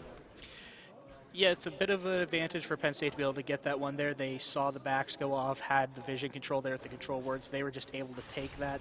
Vi obviously is a jungler that can look to get the early dragon there, but Penn State comes out away with that. We saw there the vision. Juniata probably had an idea they were there, but couldn't see them, so didn't even bother going. I'll go for now. We'll just look a bit more forward as to how the rest of the map ends up playing out as we're back to neutral lane. Everybody's vibing as right now. Should be a bit more time, but I believe as we take a quick look at the top lane too in a couple of seconds, right? Should it seems that some trading going on between the two of them, but Neetsk though, just gonna get a bit of damage now if anything. Yeah, Neetsk is about to get his ghost back, so he could look for something. He probably has sitting on a bit of gold here. He's got about 900 on him. Yeah. Should be fine as they're both just engaged in a heated battle, and that's going to be the solo kill. Pops a 6 on, and Gwen just couldn't sustain. Yeah, so I thought him getting ghost back would mean he would go in. He went in, but he didn't use the ghost. So he's still sitting on it there. He just was able to take advantage of a bit of a misstep by the Gwen. Looks like Gwen picked up Oblivion Orb to combat that Olaf healing. Smart. Yeah, because at least you want to be able to try to disengage from that, but Valantis takes a bit too much damage. For Kirkland is there, but that'll at least force him out of his own jungle once again. He's falling behind a decent amount in terms of farm overall, and because of that too, he's also lacking being able to upgrade his own jungle item or the jungle monster, right? So his clear continues to be slower than the Wukong's. Yeah, and he hasn't been able to get his ult yet. He's still level 5. We saw Wukong use his ult. Oh, Exhaust puts down to Sariel. Don't the stun off here either, but Dog's almost out of mana. Chandris will look to disengage. Yeah, a bit of a mana gap there, had to back off. Valantis is going to start this, but like I was saying, Valantis just now got his level 6. It's not late. It's not like past 9 minutes, which is where we'd say he's really behind. But normally on Vi, you want to try to get that ult and use it to get your lane ahead just because it is so powerful early. Yeah. He did get Wukong's ult out, like we said, which is probably why he's willing to start this Herald here along with lane prio, because he's saying, okay, you can come fight me, but I'm going to press R on you, and you can't do it back to me. Yeah, because the mid prio that they have there as well, too, right? So they can just completely capitalize on that, and with the Cinder not being able to roam up, it's just not worth it, especially with Neetsk being pushed in. So would have to give up this entire wave if you wanted to try to at least combat against that, but South puts down early. They don't actually manage to land it. Oh, South battery going in onto one. Valantis looking to flash over. A couple more hits. He's ended up being rooted. That's one. Yep, so he did go try to use the ult to get his lane ahead. Unfortunately for him, Orca was counter jungling, knowing that he was on the Herald and was sitting right there waiting. We also got the nice roam up from Chandras. Like I mentioned, that's along with spacing, that's one of his really good qualities. Is he knows when he can move, when he needs to move, where he needs to be. It made a big difference there as we saw the root come down there from the tether. Yeah, especially with the tether too, I find made things a lot more possible to get the refrag, right? Just that you're looking for on the vibe, especially with all the resources, the expand exhaust, you don't have anymore. But would have been nice for that to go to the Jakes and the Syndra as well, do a ton of work against the Arty matchup, which usually you expect that Syndra would have been pretty much forced into a position that she can't really try to contend against the Arty, especially once they get out of the jungle support, because Syndra with no sums is just a statue. And she also doesn't have flash right now either, but the fact that Arty has been able to go for the assassinate is tough. Yeah, I mean, we said Ari might be able to pressure Zalt quite a bit in the beginning here, but like I said, Zalt clearly was comfortable enough to pick this blind, and he's doing what he needs to do here. He's got a kill, he's got up CS, so he's having a good time. As well to just get past his pause. Looks like it's going to be a short one. Yeah, I think because what I see, the competitive moves are back in the game, right? So not necessarily too stressed about all that. We should be back in just a couple of seconds. Not a lot, but let's wait things out. Thoughts of the game so far, though? It looks like someone was having a little bit of a frame issue is all it was. So Yeah. no internet issues as we were having, so that's good. Should just be a small ping issue. quick fix. Yeah. I find usually tabbing out and tabbing back in usually fixes the frame rates on League. Yeah. It does end up happening a couple of times, but should be good to go back in. Hey, what's going on? That's our faces once again. How you doing, homies? Y'all good? I hope you are. But so far, I hope you guys have been enjoying the games, right? Appreciate everybody come around, sticking around, watching everything that's going on, too. It's been fun so far because we've also have with this game going on too. We also have, like I said, Rocket League after this too, Overwatch as well maybe. So that's going to be a fully fun time. Yeah, I believe we were able to get everyone logged into the Blizzard servers. So Nice. I think we are good to go as long as we have no further issues up on stage. I think we should be good for Rocket League and for Overwatch. I'll have to check after this game. Don't hold me to that. But I think everyone is excited to see. Not that League is unfun to watch, but we have. Yeah. We have 3 games. I'm sure people want to see all 3, and we're gonna do our best to make that happen for everybody. Exactly. Car Soccer and the Ultimate Simulator of the games we have here. And for League, I guess what can we call League in its base form? Tower defense. It really is tower defense, especially top lane. Yeah, exactly that. As let's head back into the game once again, right here at the end of the Invitational, and you're right about that, dude. As a top laner, man, I am a weak side top laner essentially. Me and my tower are best friends.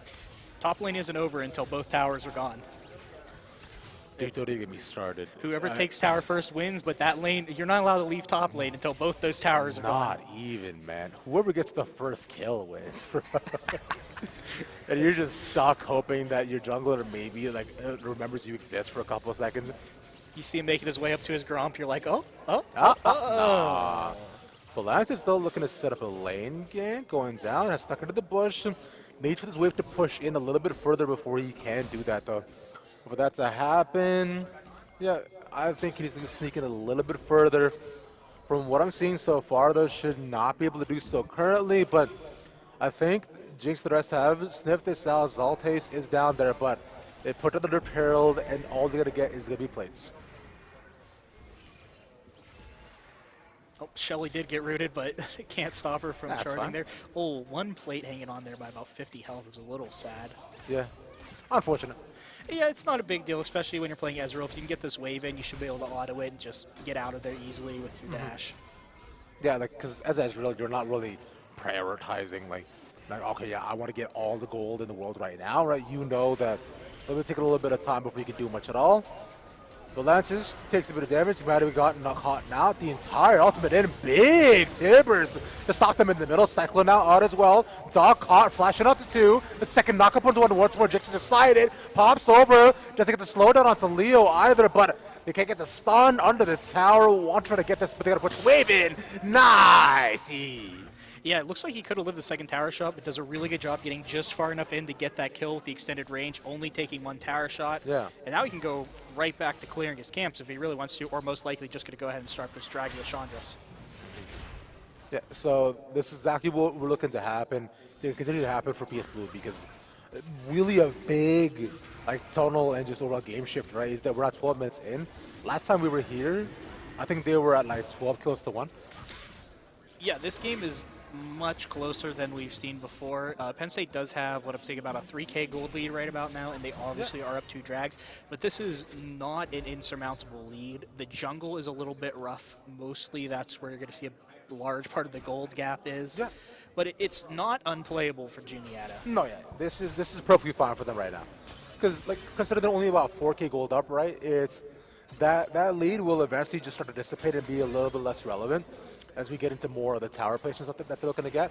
And we see already PS Blue is looking to set up more of their win conditions, right, that they have, which finally Jinx has managed to get the first item. Getting Bloodthirster first a little bit surprising, I find, but I guess you want to look for more survivability, if anything. Aside from that, though, they already have second dragon, and it looks to be Infernal Soul as well, which should be great for the Penn State side. Yeah, both teams really like it, but as you mentioned with the Bloodthirster, we saw that get nerfed. I believe it was last patch yes. when we saw that get nerfed. Riot really angling more towards people going second item, Infinity Edge, or Navori Quick Blades. I still have seen people play it quite a bit, not as much in the actual pro competitive scene, Yeah. but like you said, he's ahead in lane here, just getting that survivability. He's about 20 kills off his call getting popped as well, so Yeah. he's in a good place to get his Mythic and his Bloodthirster, and then he could easily just go IE because he's so far ahead. He is not that far off schedule even going that. Yeah. We definitely need to get. I wonder if he really prioritizes in terms of getting the actual Mythic. I assume. I mean, I don't think he'll get Shield Bow because it doesn't necessarily matter. I wonder if he gets the up force. That's that. Oh, takes the kill on the Jinx. Nice gank bot lane.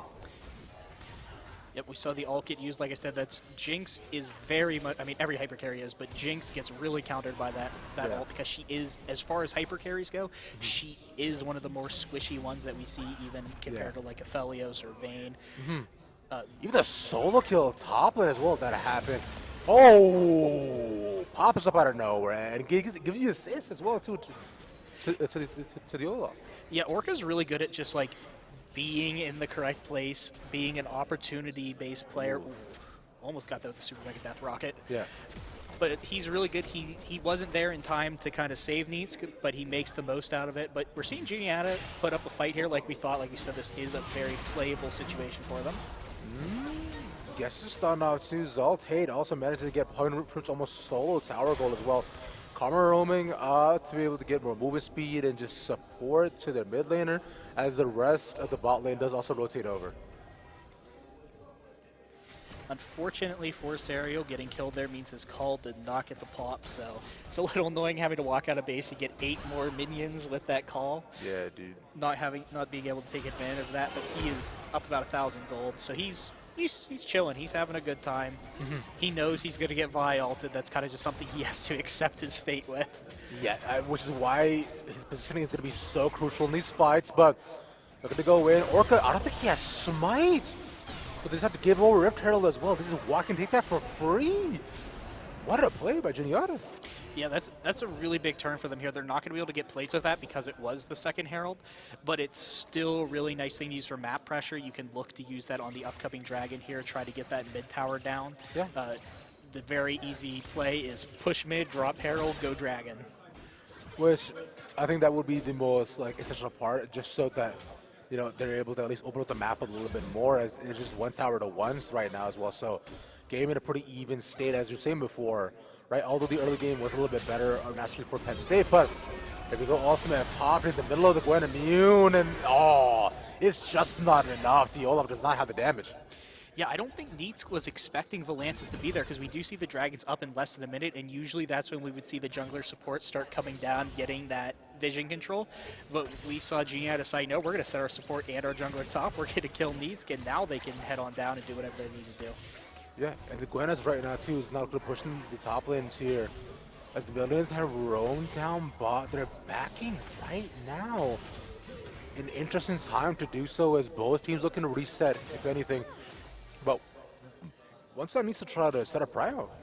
Yeah, they did get to see Orca top, so that probably is what made them feel like they could back, even though, like I said, traditionally 40 seconds before Dragon's Pause is the latest we would want to see a recall just so you can get there in time. But we do see Gwen is going to walk down, does not have TP. Neat has unleashed TP, so if he wants to stay top, he can, but looks like he's going to walk his way down as well. It's going to be a 5-on-5. Look at the ultimates as well. Everything up for everyone as right now as well.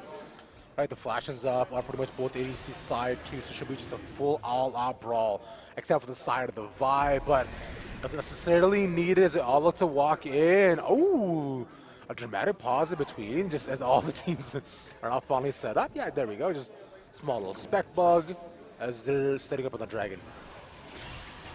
Yeah, that's the unfortunate thing with pauses is we get those little bugs here, but we get to watch this whole positioning battle again.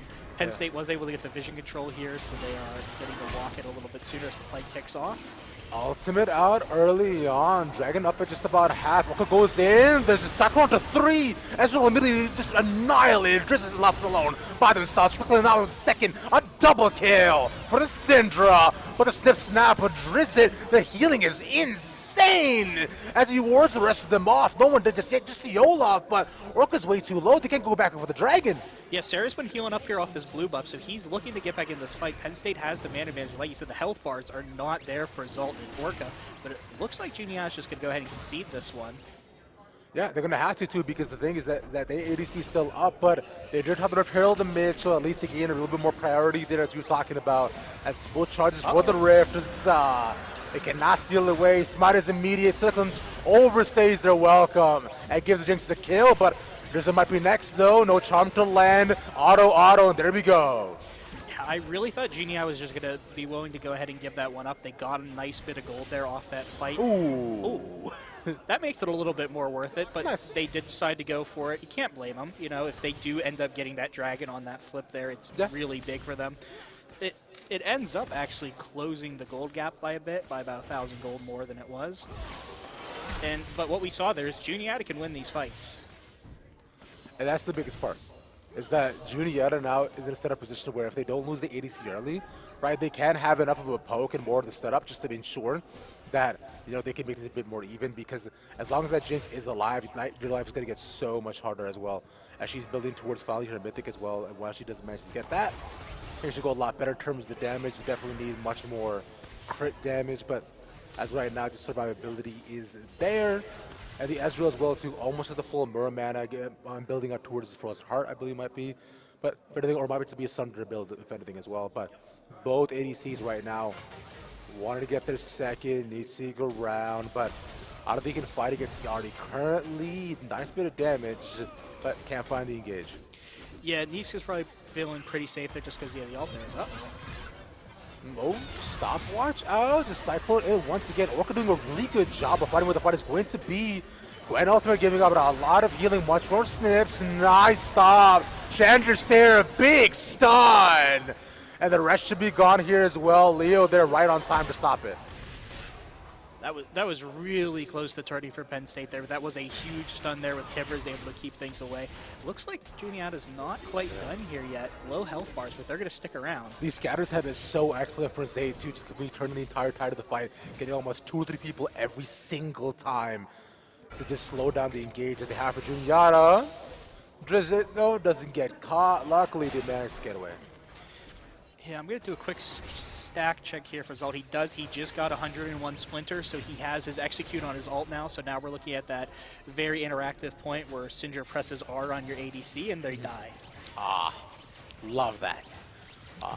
But yeah, especially with the Shadow Flame as well that they have, right? You just stack it up so much more AP, and the burst damage should definitely be really exponential. Might be building towards a Void stack as well too.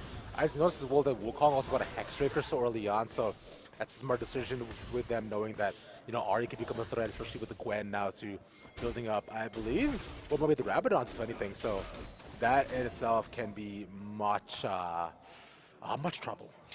Yeah, I mean, they are really AP heavy for Juniata. We normally talk about like the solo AP carries, but you have Gwen, you have Ahri. Ezreal has a little bit of magic damage built into his kit, and obviously Annie, while she's building support items, she gets a fair amount of AP and damage, as we saw with that Tibbers in the top lane. Like, she can deal some damage. So it's a very high value purchase. We actually see he grabbed another Null Magic Mantle. So he's going to itemize into a little bit more MR, maybe into the Merc Treads. Yeah. So if you look at the map setup too, they're focusing a lot more of their efforts around the top side, seeing the potential to set up another Baron, if anything, as that looks to be the next proposition that PFC wants to try to do. But the Jinx isn't really ahead enough. Finally managed to get a Mythic as well. But they can't exactly burst that down. They need a full 5-on-5. Zaltay, my Vessi caught. There we go. Alongside the Vi ultimate. Actually managed to blow up the Vi and walks away. The Ignite takes in. Yeah. Just enough damage. He almost got out of that too. That was incredibly impressive. No flash, no stopwatch. He actually does get Hourglass on that back though, so he won't be as vulnerable next time. That was incredibly impressive to be able to take a kill out of that. Mm-hmm. Yeah, because you're thinking too, like you were saying, right? Albaya as well too has almost no resistances on the AP either, so pretty much all that's built into the armor, which makes it that much tougher. And Drizzard also seeing this too has to pretty much just back out as of right now. Like they just have not allowed them to get top priority at all. As Nittany also knows that they can't exactly match the Gwen in lane, so gotta choose instead to match the Ahri as they're maintaining that on even stage. Probably gonna be a game of playing around neutrals. Yeah, it's really Zalt is benefiting from what I mentioned Genia doesn't have. He really is solo AP other than the Karma who is not doing that much. So Yeah. he really gets to benefit from no one's encouraged to build MR, which means he doesn't need to feel like he has to go Void Staff. That Shadow Flame Pen along with the Sork Boots are going to carry him pretty well into the late game. But he's getting to one-shot people because there's no reason to build a Maul of Mount Mortius if you are the Vi because it's 1 AP. As of right now, as we're saying, Infernal Drake is off. If you look at the vision control, most definitely much more in favor of Juniata right there first in as well. The map is completely dark for the side of Penn State. So they have to pretty much walk in blind and hope they can get a couple of different wards down. But they're just guessing with where the rest of Juniata is. Yeah, it's going to be hard for them to get in here. Juniata also not having much vision, and we actually see Orca getting around to the other side here. Watch the flank coming out from Curriculum. They do put out the rocket early on just because of poke damage, if anything, but that doesn't do a ton for their side. Both sides poking away. Curriculum gets a bit of poke damage down, looking for the engage. Everfrost not onto anybody there, but once they get the Wukong, he's onto all three. Orca dead though, but they get the Gwen. That is the biggest threat. The Wukong cleans up, and that's an ace for Penn State. That's an ace, and you lose no one, which means if you want to, you can go ahead and run on the Baron, melt that down, and you're going to be able to push lanes here. Yeah. But looks like they will make their way towards the Baron, and maybe Zalt is just going to push mid on his own. Very good play. Obviously, Syndra's not going to have much damage output on the Baron being a burst mage, but she is going to get good value from her AP on the tower damage. Yeah, as we see the Olaf as well too, once the Baron does go down, because you have a decent amount of timer as well, the rest of the team should be coming up. Like there's only literally just 3 people there. They're setting up almost a 3-1-1. They're pushing both mid and bot from here as well. So this is such well used resources to be able to get priority on the map. Yeah, shout out to Mr. Kevin or Abba for coaching our guys up here for Penn State. Yeah. They obviously have worked on this, have communicated very well. They know they got the most out of that. Like I mentioned, not just the Baron getting structure pressure, and now you can use your Baron to push inhib towers rather than having to waste time taking those tier 2s. Yeah, because from here too, they can just look to sync up the waves as well, and now make a push for being able to crack open the base. But that is the most important part, that you have to have all those waves pushing in at the exact same time. Top lane is the only one they have not managed to get control of, because the Gwen has just been such a menace, right? Shadow Flame for her now as well. And even the Ezreal too has built up to almost their 3rd item. But Jinx is IE, so things get tough from here. Yeah, this is what I was saying. He was so far ahead that even going Bloodthirster first, he's able to get IE not far off schedule. I mean, that's a 26-minute 3-item Jinx. Yeah. He does go Kraken Slayer, even though they're not very tanky. Yeah, these just caught. And the ultimate down, though. Tibbers does something. Rocket misses. They get 1 trade back, but he's just running in with the Ragnarok. Spoken them down. Valantis slowed. One more should be able to do it. Oh, he managed to dodge that. That should be a double. It's Ridiculum also gone. Gwen popped out, and Penn State far too ahead. Yeah, and with being almost 30 minutes of the game here, we're going to have long death timers. Penn State with the Baron should be able to push in here. Get stall a little time there. Yeah, because already knows that if they are caught now in the middle under the tower, that's GG. That's game. So that'll be just a full ace so far. They're also just trying to disrupt the timers, if anything, but they want to end the game right here, right now. Here, man, they're in front of the inhibitor. They got too many people. That's GG for Penn State. Yeah, fantastic victory as well. Naturally calm in the victories that they have won for quite some time. They knew they had it to early game going well, making it a bit rougher, but they closed it out cleanly. Yeah, that was very textbook. We don't have a league textbook. I'm sure some people enjoy it. But as far as macro goes, that's what you want to see. You get Baron, you push the tier 2s, and then you get to use your Baron to go ahead and get into those inhibitors. Juniata overextend a little bit there at the end, and because of the death timers, they were just able to end. Yeah, it just ended up being a lot tougher as you went along, right? Although they had some win cons, right? But you also saw how Penn State, right, they took advantage of them being ahead in Dragons, too. They were first to the setup. And the Wukong in general, man, kept finding better and better engages so consistently. They didn't mark him, went to the back line so often. So because it's so far ahead, all that damage, being able to blow people up within a matter of seconds, your ADC isn't alive, so you're almost always fighting a 4v5. Yeah, it comes down to that third dragon fight that we saw Penn State get that first Infernal. That was that close to Juniata turning that. That game could have gone completely differently at that point. If Penn State was only on 2 dragons on Soul Point, Juniata wouldn't have had to fight that next dragon. But they tried. They were just that close to changing that. Exactly, yeah. Really, really excellently played by both these sides, right? So I'm impressed by these teams as we continue on throughout the entire day here, man. Juniata, right? They've been looking to put up a fight as well too. Things looked even for a bit, but I do wonder how, as their games do go along, what we'll manage to see. But Penn State naturally do have home ground advantage, so they're looking to be the team to beat. Yeah, but I'm excited. We haven't got to see our D2 team yet, but look at things right now. It looks like Juniata is up there able to compete, so we'll have to see what Penn State White's able to do here, We'll see have where to they're find at. out, exactly as you said. But with that being said, we'll cut it to a short break, and we'll be back with more esports action right after this.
Hello, everybody, and welcome back to the 2023 Nittany Invitational here at Penn State. I am Septilence, joined by Kraken, and we are going to be jumping into Rocket League for the first time today. So, Kraken, how excited are you to get to Rocket League, man? I'm really excited to get to Rocket League. I think Ball State is a really good team, and I'm excited to see how Terps Esports can really get in there, challenge them in these opening matches.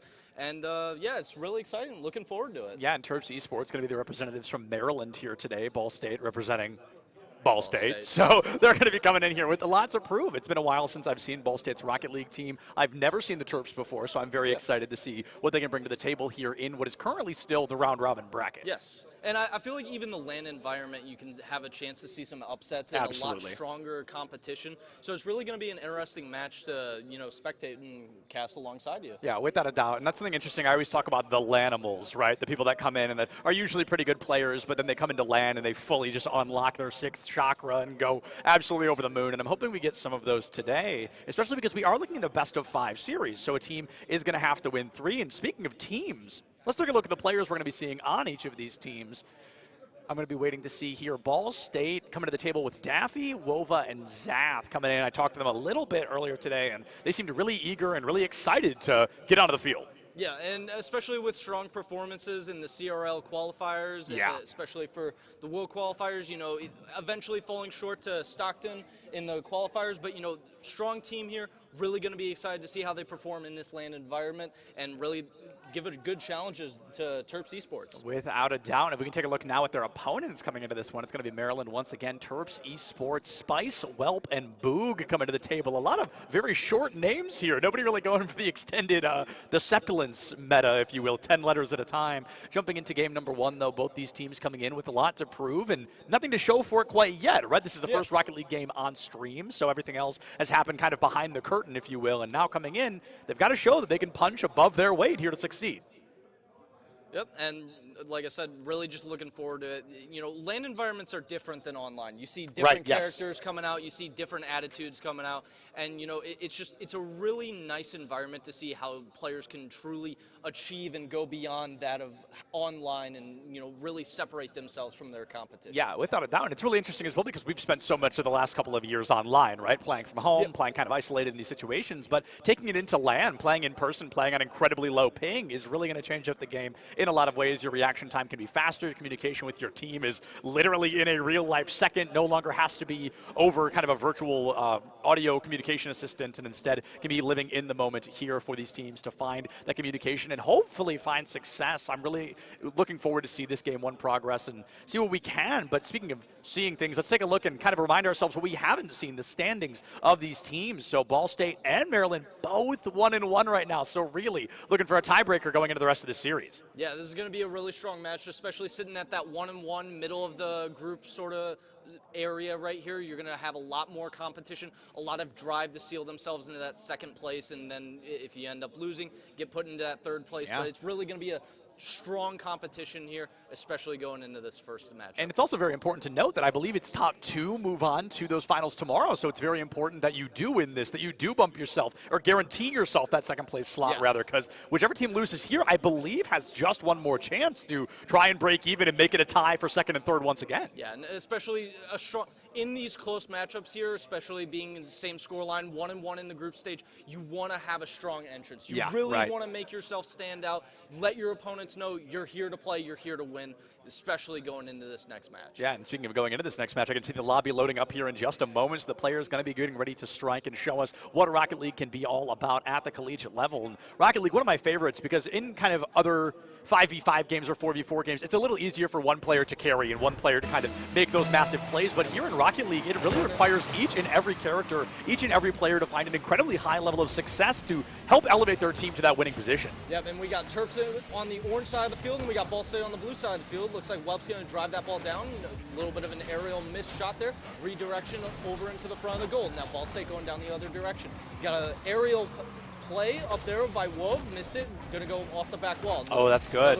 Redirection coming in. Zach with this absolutely beautiful aerial goal there. saw the opening, wove with the setup, getting it over to Daffy, then Zath coming straight up the middle.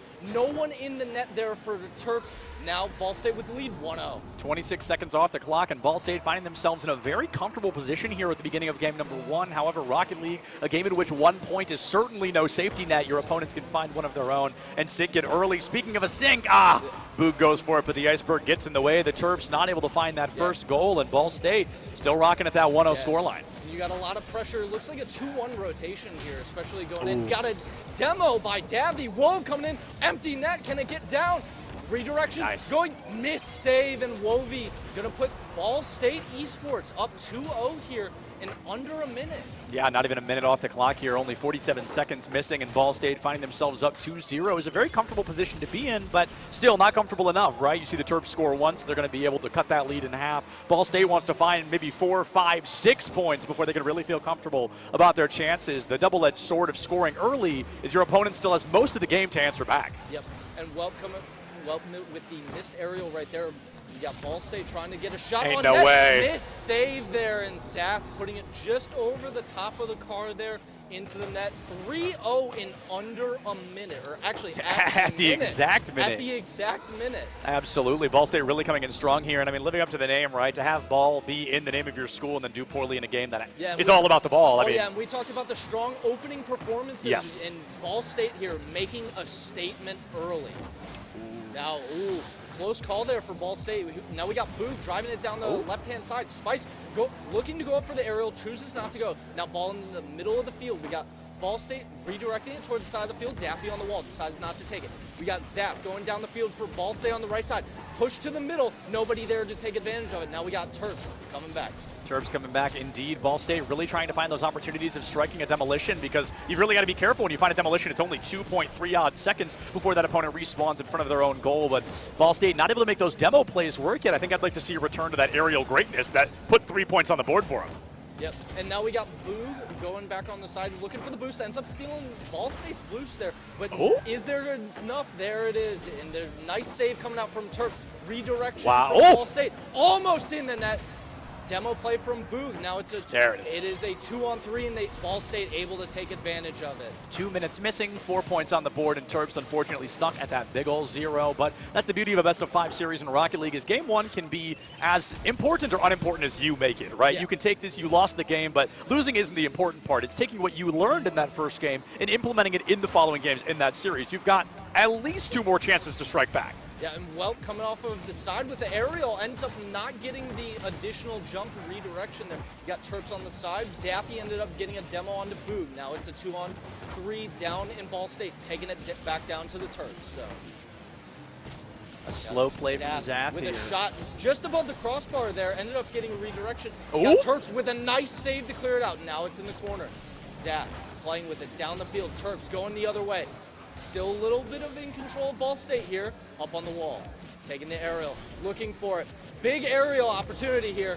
This could be an opportunity for Zath. Zath with a great shot there on the aerial all the way from his own zone. Yeah, I mean, that is just a full-blown coast-to-coast goal there as we enter the second half of game number 1. Ball State 5-0 on the board here. So game 1 certainly feeling comfortable. And we mentioned right back at the beginning, right? I mean, this is a CRL qualified team. And in essence, they have gone toe-to-toe with some of the greatest in the country. And they're going to show that here. Looking to walk away with that first-place slot, or at least trying to get back into the upper echelon of the 4 teams here in this round robin. Oh yeah, and you look, it's a lot more contested here, and the goals are a lot more spaced out from Ball State here. So that means Terps, they are adapting. They are starting to get some ground. There have been some good looks by Terps. They just haven't been able to capitalize on.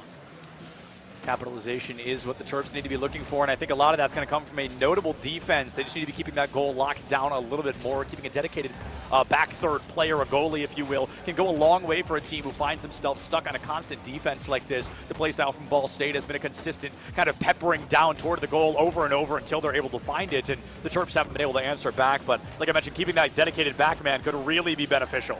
Oh yeah, you saw Terps Esports sending 3 all the way up to Ball State's area. They're really trying to get these goals, trying to start that comeback with the time crunching down. Now in Ball State's zone, Daffy with the direction out into the corner, able to play with it. Now Terps coming back along the other way, on ball in the corner still. You got all three in the zone. They have to capitalize here with time crunching down. Minute 15 left on the clock. Spice coming back into the zone. Now Ball State on the re-offense here. Oh, could be an opportunity for Ball State to score once more. Not as if they need it, but certainly would help them put a confidence on this win. There's still going to be 10 seconds, give or take, per goal here from the Terps if they'd like to win in a 6-5 fashion. It would be a pretty aggressive turnaround, but Daffy going to be able to go up 6-0. Yeah, Daffy with a nice shot, putting it past the Terps Esports here. You know, really at this point, it is a statement from Ball State. Absolutely. They are trying to make it known they are here. They want to get that second seed. They want to brush that loss off their shoulders.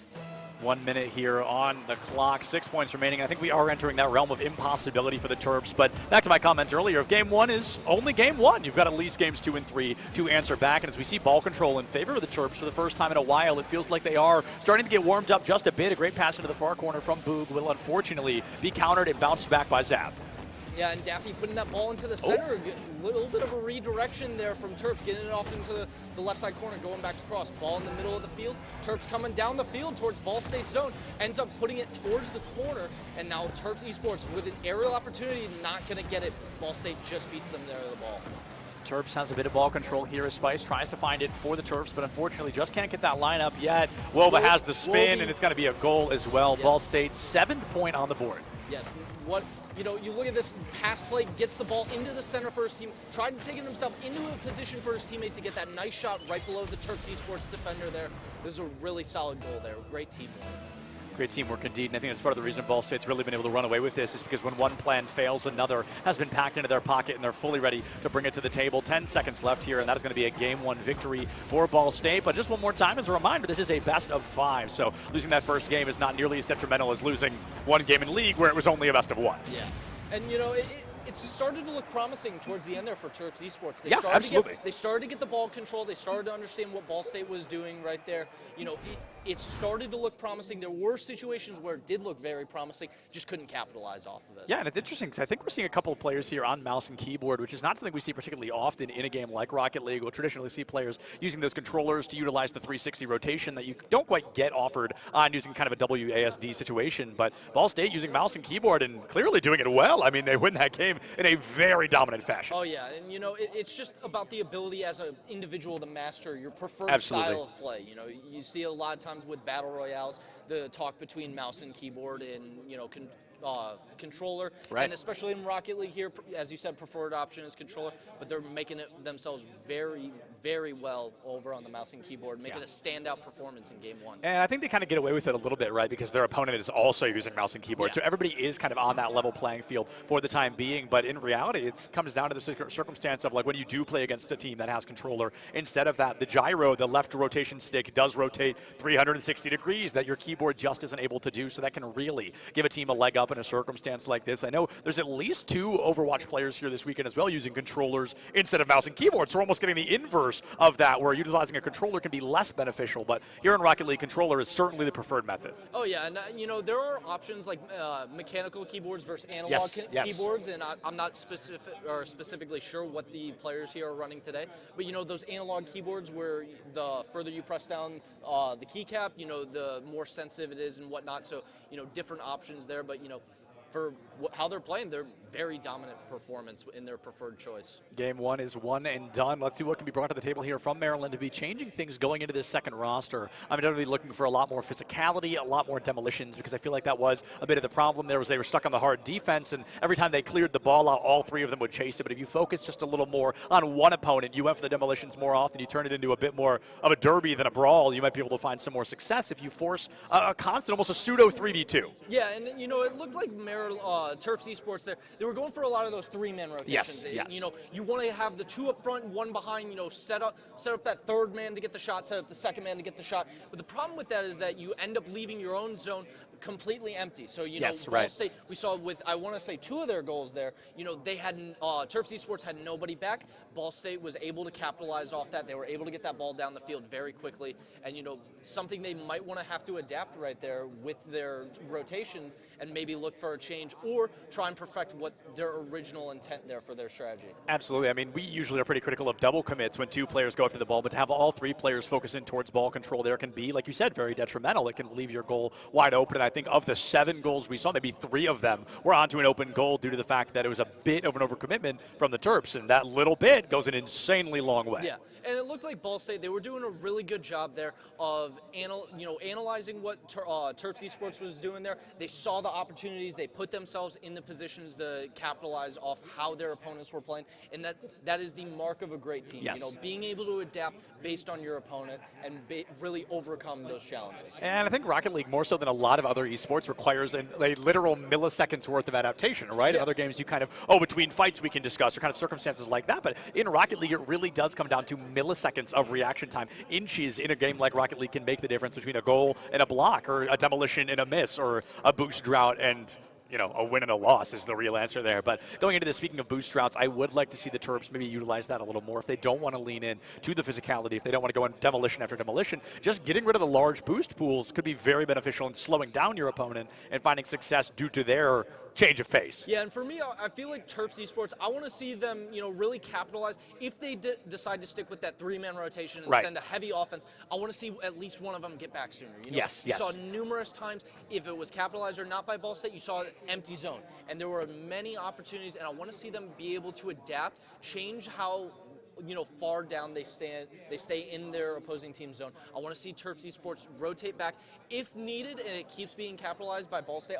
I'm hoping they change things up, really give themselves a better chance, maybe go into something like a 2-1 or even a 1-2 if they need to, but we'll see in the next game. Yeah, and they're absolutely getting a bit of an extended discussion time right now, as we are going to be figuring out just a couple of problems there on the main stage. Want to make sure all 6 computers are fully ready. Want to make sure it's fair for everybody, so they're going to utilize that time a little bit to get whatever that problem is fixed, and B, discuss the problems in game that they've been looking at and what they want to be changing going into that game. The beauty, one more time, of game 1 is that, okay, it's a 7-0 loss, whatever, but that was a game 1 7-0 loss. It wasn't a full series loss. Losing game 1 does not dictate games 2 or 3, and I think Rocket League, more so than a lot of other competitive esports, isn't decided by the first game, by the first map, right? A lot of other times we'll see a team win map number 1, and you can kind of decide, oh, this is going to be close, or this is going to be a shutout. But I think map 1 in Rocket League does not have that same opportunity. Unfortunately, map 1 is the only map we're going to get for a little bit. We're going to go ahead and throw it to a break here, get these tech issues figured out, and we'll be right back with some more Rocket League action.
Well, hey there, everybody, and welcome back to the Nittany Invitational once again. We're going to be jumping right back into our very same series of Rocket League. We're hoping we get all those tech issues out of the way and we can have a clean, fun rest of series. It's going to be game number 2, so not serious point for anybody quite yet. Oh, yeah. And, you know, game 2, it's a chance to either capitalize on that lead for Ball State, or it's a chance for Terps Esports to kind of even the playing field, show them that they can adapt to the way they're playing and really go forward. And before we jump into this game, I just want to mention, you know, we had a little bit of lag there, but gamers hate lag. Sometimes it's your internet connection, and sometimes it's you. What you eat and drink while gaming matters. Esports competitors across the country are dropping sugary and overly caffeinated beverages and choosing chocolate milk as a more nutritious choice that gives them the energy to compete at their best. Their play is now powered by chocolate milk. For more information, visit poweredbychocolatemilk.info, INF. Oh, big shout out to Chocolate Milk for helping make this weekend possible. And a big shout out to Daffy for putting the first point on the board 28 seconds into game number 2. Yeah, and you know, you look at Daffy and Ball State Esports here, they really want to capitalize on that big win last game and really capitalize on that lead and take it forward into game 2. And there's part of you that wonders, right? The Terps, they had that extended break. They got to talk a lot longer than normal about kind of what to do going into this next game. There was that extended break that may have made or broke Ball State's momentum there. Are they going to be able to come into this one just as hot as game number 1, or did that extended break hurt their chances? As of now, that early point does dictate that Ball State is still feeling pretty darn confident. Yeah, and right now you got the ball deep into the Terp zone again, looking a little similar to last game, but you know, still minute in, we only got 1 goal here, but Spice with a big shot down, good save there from Zath, and now it's still in the Ball State zone. Well, doesn't commit to the aerial, back down. I do like what we're seeing from the Terps here, though. I think it's pretty important to note that they are trying to play a notably stronger defense, right? They're trying to go for 2 in the back third unless they get ball control, then they dive forward. Now, unfortunately, I think it's a triple commit in this moment, which I don't love, but if it works, and it doesn't, just barely misses that goal. Yeah, and like you said, they really fixed their rotations there, so if they triple commit, they have someone getting back really fast, but looks for the most part that they're going in a primary 2-1 or 1-2 in that situation, but now Terps sending it back down. Ball State sending it back out of the zone deep into the Terps area. Yeah, we're seeing a really strong performance from the Terps so far, keeping this at a notably closer scoreline. As a minute off the clock last time is when we hit the 4-0 goal line, I think, or maybe that was 2 minutes off the clock, but either way, I know Ball State was notably more in the lead than they are at this current moment. The Terps definitely punching up above their weight in this moment, trying to show Ball State that they can pack a punch. Yeah, the crossbar, wait, second try, no. You saw that last second save there from Ball State, and now the ball has been contested pretty well. It's been going back and forth between them. A lot more even of a matchup here, and you see Terps Esports, they're really capitalizing off of these shots. A lot of close calls in this. About half the game off the clock here, and it's only 1 point on the board. I think we'd already hit like a 4 or 5-0 at this point when Ball State was in charge in game number 1. Not going to be a 2-0 quite yet as the Terps find that blockade. They get ball control in their favor, and Spice's block it's going to be stolen away in the air. I didn't know if the ball was going to fall fast enough. Zap, a clean aerial play. The double tap is set up. The waterfall is clean, and the 1-0 lead is washed away. 2 points now for Ball State. Yeah, and you look at Wove, he's looking to set himself up for himself here, gets stuck on the wall, but you have Wove coming in, good communication there, you set themselves up. If you can't get it, have your teammates get it in for you. Absolutely, and that's the definition of a great team there, right? It's not going to be all just about me, it's going to be about us to get that great progress and that great success for our team. This would put Ball State in a 2-1 fashion there that would definitely help cement their odds of getting higher up into those top 2, as only top 2 move on to tomorrow, and they want a chance to be here for that championship game tomorrow. Yeah, and you look, little nice touch save there from Terps Esports, trying to get the ball off the wall. They don't, ends up missing the aerial there, but third man there is able to clear it down. You got to drive back in from Ball State Esports. Daffy looking for the play here. Doesn't catch it. That's going to be a good stop there from the Terps, trying to steal ball momentum and stop ball control. A great lineup from Spice here is the follow through in time. Off to the left. The third try whips off into the far corner as well. And with 100 seconds left, we're looking at 50 seconds on the clock here for the Terps to try and turn things around. 1 goal per 50 just to tie things up 2-2. Yeah, Daffy and Zath working the ball down the field. Ball comes back into Ball State's area. Wide on the post. So close yet so far away at the same time. Ball going to be cleared into the side by Daffy, and now Ball State trying to look down the other way. And close, truly only counting horseshoes and hand grenades, and neither involved in a game like Rocket League. 80 seconds here left on the clock. Ball State up by 2-0, and the Terps keeping it close, but close simply isn't going to be enough. They've got to find these points, put anything down, or this will make a 10-minute drought for the Terps. Yep, and you look, Daffy going on that left side. Ball State, they just want to maintain their lead here. They're not really pressuring like they were last game. They understand it's a lot closer of a match. They're trying to just maintain their lead. And that's what it's all about, right? Playing the most complicated game of keep away you've ever seen. They don't have to score anymore. They just have to make sure that Terps Esports can, but they can! Spice puts it down. 52 seconds left on the clock. 1 point on the board. Can Terps Esports come back to life? And yeah, you look at that. Welp with the setup for Spice there to get that one bump and then a shot. Good opening there. Terps capitalizing it. We got a 1-goal lead for Ball State, though. Can Terps Esports come back? This is scary. This goes to show, oh, there's no way! You've got to be kidding! Spice with a second goal, back-to-back, ties things up 2-2. 49 seconds remain, and Terps Esports has come back to life. And you got that tight, contested kickoff there, and then you have Terps Esports coming up on top of it. That is an incredible sign of life from Terps Esports. One we hadn't seen for 9 full minutes, and now they've scored twice in less than 10 seconds. Can Spice put a 3-peat down on the board? Can we see the hat trick stolen away by Wova there? Is that going to be a goal for Ball State to win this one out in fruition, or can Terps Esports force an overtime in Game 2? Yeah, and you look, the Terps Esports control here. Spice trying to drive that ball down. Looking towards the midfield. Ariel doesn't fully commit. Boog all the way down, deep in the zone. We have an odd man rush going. Welp able to stop it. 20 seconds left, 2-2 on the clock. Is it going to be an overtime, or can one of these teams sneak away? Just one more goal. Welp not able to find it. Spice secondary attempt goes for the waterfall. Nah, it's going to be stolen away. Ball control now in favor of Ball State. Got one more chance. Both teams, 7 seconds, going deep into the Terp zone. Welp going off the wall. Well, looking for the spike here. I think Terps want to go for a full-blown reset. They found their second goal off a very contested kickoff there, and they want to see if they can do it again. Demolition on a Boog doesn't do much as the overtime is forced, and now the timer will continue to count up until somebody puts that extra point away. Yeah, and it's a great sign that the Terps Esports able to come back, put this into overtime, really adapted, really doing a great job holding Ball State here. Oh, Boog had the lineup, and the defense was there to catch him. It's going to be a 1-1 trade here as Daffy goes for a center field play once again. Zap down, Daffy wide open, off the side, a goal, and it's stolen away. The Demolition should open it up for Wova, and overtime is Nova More here as Ball State goes up 2-0 on the series. But Terps Esports truly coming back to life. Yeah.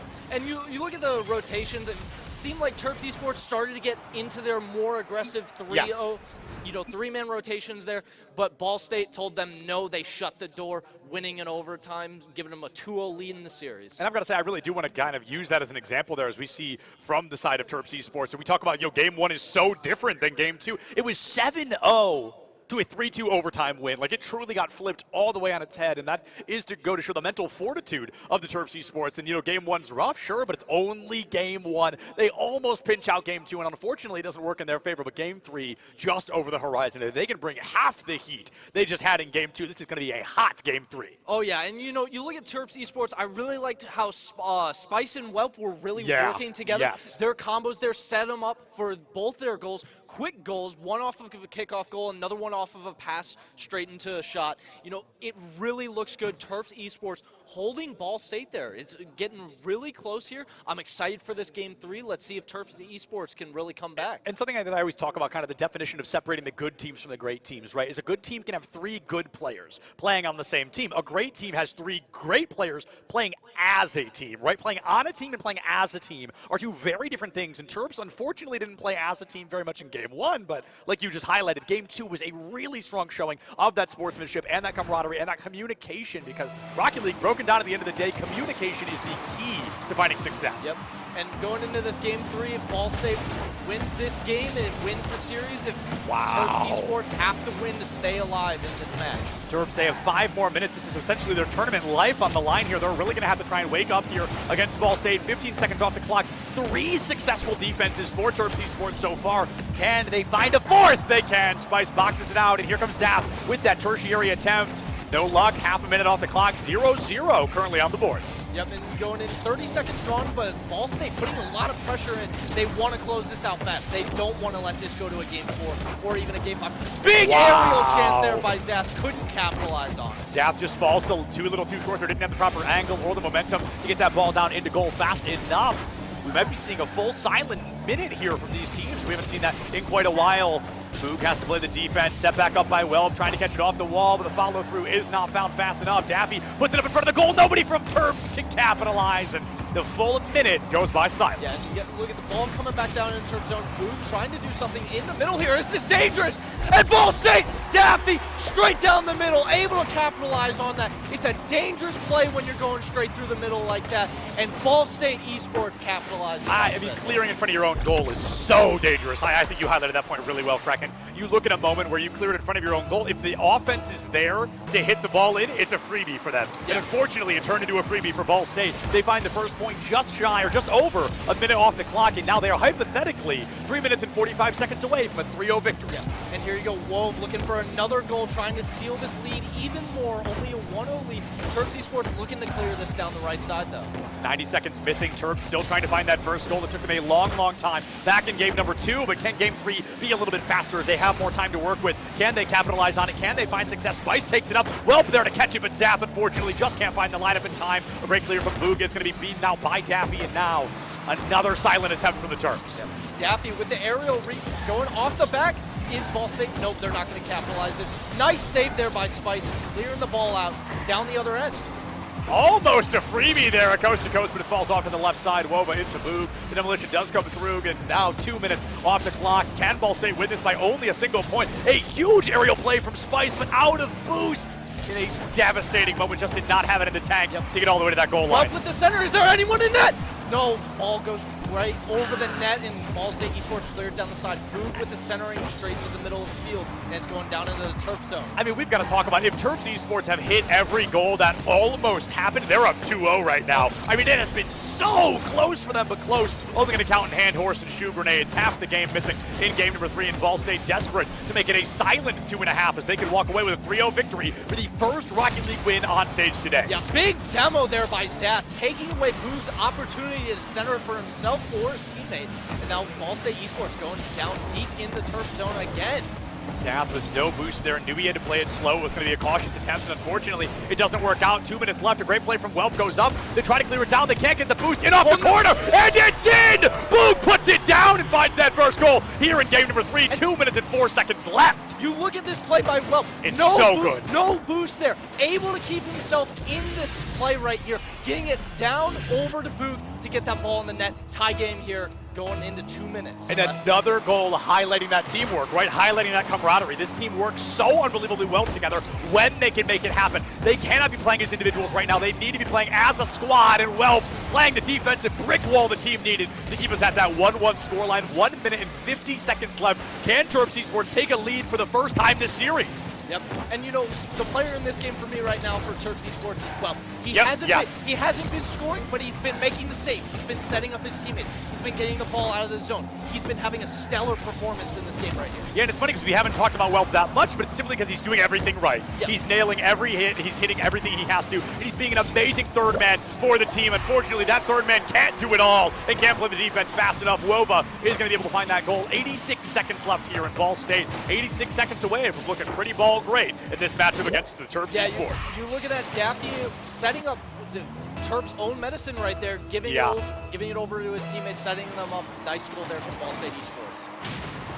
Some action comes through. Boog finds the demolition early, and from beyond the grave, Daffy puts it down. 82 seconds remaining, but now a 2-1 lead, or 2-0 lead rather. 3-1 on the board here. Ball State really going to find themselves in a good position to win this third and final game. Yeah, it was a really close shot there. Goes down below the bar. Almost a save there from Terps Esports, but they got a lot of work to do to come back to this game. A lot of work indeed, Kraken. But with 80 seconds left, this is where they really started to shine back in game 2. Can they give us a mimicry of that, or do they leave the goal wide open and they find themselves down 4-1 now with only 75 seconds left to act? Yeah, you look at the big demo there from Wova on the side there. You know, no contest. There's not anyone else in the area to be able to make this comeback. And, you know, Ball State Esports, they're walking away with this 4-1 lead. This really was a close game for a moment. Terps showed signs of life with only 75 seconds left. We're looking at 1 goal per 25, and that's just to tie things up. That's just to force an overtime, so this is going to become notably more difficult going into the rest of this matchup. Wova, a great clean pinch in off the corner, but the follow-up is not going to be found. Contested towards center field. Boog and Welp going for a setup. This has been quite the duo so far today, but Zath, a one-man show, is going to be there to catch it and stop the dreams of Terps finding that extra goal. Yeah, and you look, Terps Esports had an opportunity there. That Ball State had all 3 players up there going to the zone. Zath clearing him over to the side. Terps got to get aggressive here. They have to make a play. Aggression is going to be the name of the game. 40 seconds left here on the clock. Gonna pick it up, gonna put it down here into the far corner. And it's not gonna be the goal they wanted. Cleared over by Wova, getting it down the side. 30 seconds left. Can Terps make a huge comeback with short amount of time remaining? We're looking at one goal per, I don't know, less than 10 seconds right now. It's not going to be impossible, but by golly, is it going to be improbable? I think we are unfortunately going to have to say goodbye to Terps Esports as Ball State is 15 seconds shy of putting themselves on a 3-0 victory track. Spice with a big demo inside the goal, but the ball was not in a position for Terps Esports to capitalize. Looks like Ball State's going to be walking away with this one. A clean 3-0 sweep, and a clean statement match here. And Daffy just rubbing salt in the wound right there with a last-second goal. Yeah, Ball State looking pretty ball great indeed. I mean, they are really showing up strong. Game 2, notably close, goes all the way to an overtime, but games 1 and 3 incredibly dominant, and Ball State continuing to be that strong force that we expected to see coming into this event this weekend. Yeah, and I feel like Terps Esports, they had a really strong showing in that Game 3 there. Yeah. In the first, half of the game, they had the control. They had the opportunities. They set each other up. You looked at Welp getting it over to either Spice or Boog, and, they played really well as a team together, but Ball State just went that extra distance, and they capitalized even more. Yeah, back to that kind of the discussion, if the Terps were able to hit so many of those incredibly close goals, that could have been a completely different game, but unfortunately, it's just not the timeline we're living in. But I know we've got one more best-of-5 series of Rocket League coming up on just the other side of this break, so I think we're going to go ahead, toss it to a little break here, and get ready to get these teams, hopefully have this series back for you quick. We'll see you right back here in just a bit.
Hello, everybody, and welcome back one more time to the 2023 Nittany Invitational Rocket League segment of the day. I am Septimus, joined by Kraken, and we're going to be jumping into our second and final best-of-5 series here tonight before we jump down over to Overwatch. But Kraken, going into this next one, I think we're looking, just at how these teams have been doing today. The highest of highs, and unfortunately a team experiencing one of the lower lows this weekend. Yeah, no, I feel like this game, it could be a decider. Junita could be making a big statement here for the game against Penn State. 0-2 in the bracket, but hey, it's still a game. You're on stage. You want to make that statement. You don't want to treat yourself as out. You want to treat yourself just that you're still in it. You can still move on. Bring that same amount of intensity. And Penn State, I believe, coming into this fully undefeated, if I'm not mistaken. Let's take a look at the players that have been able to make a story like that happen and see what they've been able to do this weekend so far. Kareem, Cam, Bam, and Rai tearing up the competition here. Those hometown heroes with that hometown advantage really coming out strong so far. Can they carry that forward against their opponents, Juniata, and they're going to be bringing a roster to the table as well as they must to compete. Prosa, Unknown Root, and Sleep Deprived Wiz. One of my favorite names, I think, of the weekend is Sleep Deprived Wiz. Yeah, no, you got good name combo there with Unknown Route and Sleep Deprived Wiz, but, it'll be interesting to see how these teams work well together in these games. You saw last game with Terps Esports, how they really started to pick it up towards the end there, but, let's see how PSU and Junita come out for these games, see how well they work together. Yeah, we talked a lot about that last series as well. You're totally right that it was like, okay, the player is great, but how is the team doing? And I think I do want to see a little bit more performance from the teams as a whole, not just one person stuck playing goalie or one person scoring over and over and over. I want to see what the teams can do. He is whittling on stream right now, hits the gritty and cleans it up nicely, getting ready to jump into game number 1 here. But this is going to be a tough matchup here, just looking at the stats alone, right? If we're taking a look at how these teams have been performing so far, like I mentioned earlier, Penn State fully undefeated, 2-0 going into this, and Juniata, unfortunately, the inverse of that, giving us a palindrome, 0-2 going into this matchup. It has not been the cleanest so far, but let's see if this series can be a little bit cleaner. Yeah, for Penn State with that dominant 2-0 right now, I want to see how they come into this match. Are they going to really show their dominance and go with, a hard 2-1, maybe a 3-man rotation, or are they going to, play it passive, really solidify that 3-0, and we'll see as we're getting into the game here. Now, I've definitely been kind of an advocate so far of saying game 1 not super important, right? But I think the first minute or so of this game can definitely dictate the performance we're going to be seeing in this matchup. Is it going to be Penn State scoring super early? Is it going to be Juniata finding an opportunity to score out the gate or play a strong defense and keep Penn at 0 for as long as possible? Because when you're punching above your weight, it's important to try and play a very strong defense to keep their score as low as possible and see if you can sneak in the points to tie or even take a win. Yep, and you got Penn State over in the blue side of the field, and you got Juniata on the orange side of the field. Great save there from Juniata going down, unknown route, playing it in the corner, looking to get a drive down the field. Oh, a good clean shot here from Penn State, but Ryan is going to get caught into the sky, and Unknown Route is there to catch it away and keep Juniata's dreams of a 0-0 first minute on the board. Unknown Route goes for a clear towards center. It's going to be a double commit from Penn State, but it works out well as there is no score from Juniata. Can they shake things up here with Kareem taking the ball high? I don't believe. It's knocked away. Yeah, and both teams looking to go with a nice solid 2-1 rotation. Then, if there's a good opportunity, going with the full three-man up. Now, Penn State looking to capitalize in the opposing team zone. Kareem backing off. Cam looking to center it for his teammate. Center could be huge here, I think. A critical play, just getting the ball back towards center field could really open up an opportunity for either team to strike, and it's Unknown Route who gets that Hail Mary clear down toward the goal of Juniata, but instead it has to be blocked away once again. Juniata, every time they clear it down, feels so desperate and feels so spur of the moment and panicked that they often aren't able to keep ball control. They just buy themselves a few more precious seconds. Yeah, you got Karim looking for a push there, ends up putting it in the corner. Had a good opportunity for an aerial ride coming down center, and then that played above the net. Cam, a shot, and it goes in right between a few defenders there. Good setup from the team, good team play, and great play there by Penn State, setting it up. Cam with the shot. Good rotations there, just slides it in. Speaking of good, let's take a moment to appreciate those player cams. I absolutely love the way those look there on stream. I love getting to see the players there in real time and their reactions in a make or break moment, right? You either scored or got scored on, and that is obviously going to call for some different reactions. So I love to see the players and the intensity they bring to the table here. Unfortunately, not a freebie goal for Penn State. We're still at the 1-0 score line, 2 minutes missing. And going into the rest of this game here, Kraken, what does Juniata need to be doing differently to find success? I think they need to just play a little, slow the tempo down. They're trying to shove the ball up the field very fast, and I feel like it's giving Penn State a few opportunities. Like right there, just by the defender, a little bit of a juke there by Rye, putting it through the net. And I mean, what a great performance as well. You talk about playing it slower, right? They overcommit on that goal. They play a little too fast, and they leave the goal wide open. So definitely putting the exclamation point on the end of your statement there. 2-0 lead now for Penn State over Juniata as we jump into the second half of this game, which is just about 15 seconds away. Yeah.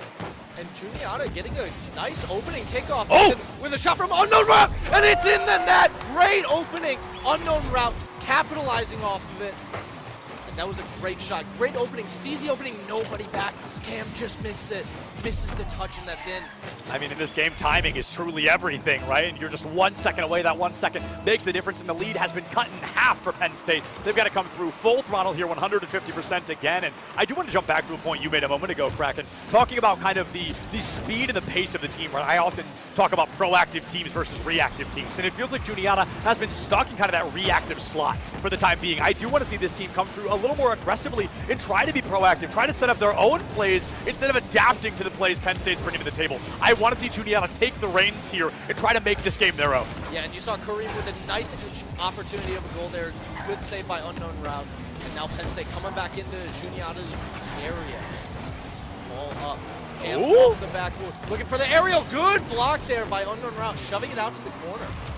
It looks like they're going to be able to pro side a little further down here. Unfortunately, it's going to be a toss into the no man's land, far left side, going up the wall, and Rye is the one to be in the sky. He's the guy to clear it and save a body. That ball control there for Juniata. Cam goes for a shot. The defense is there to catch it with one only. 100 seconds remaining on the clock. Can Penn State walk away with a victory? Or can Juniata give us our second overtime of the day? An incredibly close goal, but close. Only going to count in hand horse and shoe grenades. 90 seconds remaining for Juniata to answer early. Yeah, and you saw unknown route there with a great stall save there. Now they're trying to go down the other way. Kareem, ball going up. Aerial opportunity to set it up for his teammates. Not a good shot opportunity. Sleep deprived whiz down into the corner. It's going deep into the corner. You know, good back and forth ball play. Yeah. Here.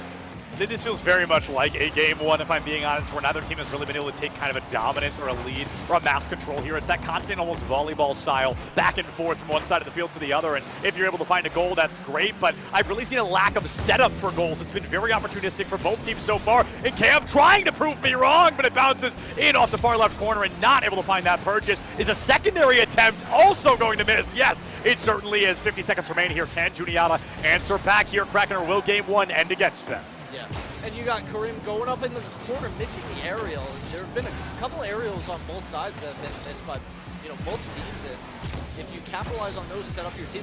Cam with a good opportunity for the flip reset, doesn't hit it. Ball set up for his teammate Rye, and a good clear out by Juniata.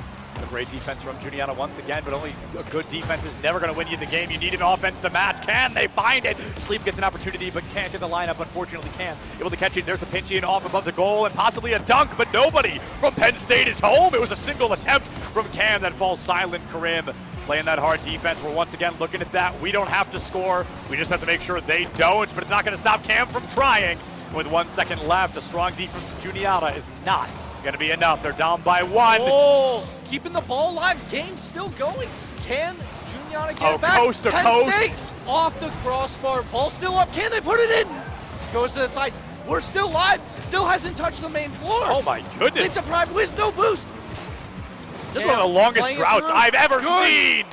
Oh, bummer. That's a tough one. That is a very close game, but unfortunately not going to be close enough for Juniata, who really, in those last like 10 or 20 seconds, just started to pop off a little bit. I wish they had a little bit more time to utilize that speed and utilize that aggression, but unfortunately game one's over. Games 2 and 3 just over the horizon. And yeah, you had a good 10 plus seconds there of extra time because that ball did not hit the ground. And Juniata almost capitalizing off of it, but Penn State shut it down. Yeah. Penn State did a really good job shutting it down every time, and Juniata really kind of flourished on the defense, right? But as I highlighted it in just a moment there, a good defense isn't enough. You got to have the higher number at the end. Yeah, and I think the thing for me on this game that was different from the Ball State Esports versus Terps Esport was the boost control. Yes, Penn absolutely. State capitalized on the boost control. You saw numerous times that Juniata was lacking on boost. They had a couple members between 10 and 15 trying to get those small boost pads, those major boosts in the corner. Almost always gone, almost always capitalized by Penn State. Yeah, Penn State doing a really good job controlling that boost, using the opportunity to almost silently strike in a way, right? Boost routes are a very sneaky thing where you're constantly going out of the way to find the boost to make sure your opponents can't get it, and it removes the chance, or the necessity rather, for physicality, right? You can kind of slow it down. You control the pace when you can control the speed, and when you control the speed of the game is yours to win, the way Penn State just did there in game number 1. But game number 2, getting ready to begin in just a moment here. Yeah, and Penn State, by controlling that boost, they also dictate how their opponents play. Yeah, absolutely. Because by controlling that route, they have to force them to play a bit slower, try and gain up for a strong push. We're going in here in the second game. Juniata was really doing a great job slowing things down and trying to control the pace, but Karim doesn't even want there to be a chance to think about what is coming next. Immediately, an 11-second goal off the board for Penn State, and they've got to be feeling good about it, as that is a huge boost of momentum there at the beginning of game number 2. Yeah, and Karim doing it all himself. Seriously. Put the team on his shoulders, got the ball in the net. Early lead, just 11 seconds into the game. Get this lad a chiropractor. His back's going to hurt after deadlifting the team to put that first point there on the board. 17 seconds already have come and gone, but the double-edged sword I talked about in series number 1 is when you score early, you've left a majority of the game for your friends to answer back, but so far no one gets to answer. It is the Karim show, tried and true, 2 back-to-back in this second game. Yeah, and I feel like this one right here was a bit of a miscom. You saw 2 players go for it. They both ended up missing. I feel like that was a more reactionary of the miscommunication there. We'll see how they adapt, but Penn State with a 2-0 lead. Oh, Karim has ball control immediately, but he's going to get demoed, sent to the scrapyard, and Juniata all of a sudden has an opportunity to strike. Ball control lost, unfortunately, though. Penn State comes through, and no way he does it! Karim giving us his best Thanos impression. I'll do it myself. The hat trick on the board here, not even a minute off the clock. Yeah, and you look, Juniata got caught out there. Their rotations weren't quite solid, but a solid pass from Cam into the side there for Karim. It was a great play, great shot. We've got to talk about as well, this is almost the inverse of our first series of the day, where game 1 was a 7-0 and game 2 was won by only a single point. This time it's game 1 being won by 1 point, and game 2 already feeling quite dominant. Only 45 seconds gone, 1 goal per 15 seconds so far from Karim, not even from Penn State. Yeah, they're definitely trying to dictate the pace of this. Again, almost always having full boost for Penn State. Ain't no way. Ain't no way. That's Karim, baby. I don't even know what else to say at this point. That is so clean. That is so calculated. But that's Penn State's 4th point in barely a minute. Yeah, definitely making a defining statement here for Penn State. Oh. And ain't no way. Ain't no way. That is right. Putting the 5th one down on the board there, just coming in large and in charge. They can knock the smiles off their faces as they continue to just find goal after goal after goal. But at least somebody other than Karim finally put a point down. Oh, yeah. Ryan just looking for that kickoff opportunity, saw it, took it. 5-0 Penn State. 5-0 Penn State. And I do want to say a little fun fact. So everybody knows 3 is a hat trick, right? But a lesser known fact is 4 points by a single player is called a haul. I don't know why, but I do know it's called a haul. So a little bit of a 4-point fun fact for you. 80 seconds gone, 3 minutes and 40 seconds remain. Penn State looking Penn great here in the hometown. Yeah, and you saw Karim there with the stats. 4 shots, 4 goals. Oh, Prosh almost with a huge opportunity there, just missed it. And now Penn State going back the other way. Karim on the side, can he do it himself? No boost. His teammate Cam, Rye, almost with the shot. Ooh. It's an easy save for Juniata there. Going down the other way, though. Can they score? Karim's there to make the save. Dude, I cannot get over the fact that Karim is just such an incredible all-rounder player so far. Amazing defense, incredible offense, and even that center field game has been amazing to find those 1-1 bumps, to find those demolitions, to find that boost, to be a constant threat toward Juniata has made this such a fascinating matchup. Unknown Root is going to miss that block, but it looks like Prosa also falls a little short. The ball slow rolling in, but the slow roast will not come to fruition. Unknown Root will catch that out, and as half the game has come to a close, Penn State trying to keep Juniata at that big old goose egg. Yeah, and you saw Cam there going for that aerial, and he wanted to be the star of that show, but now let's see if Rye can do it. Full boost, going to the aerial, just misses it to the side. Ball control for Juniata, first time in a long time. Karim is going to be there to get it out of the way. Rye there for the catch. A double tap comes forward toward the goal of Penn State, and they have to play a strong defense. A double commit there to keep the ball away. Karim gets a clean set into the far corner, but I think it's already going to be ball control for Juniata. You've got ball control, you've got no boost, and you've got a dream. What can you make happen?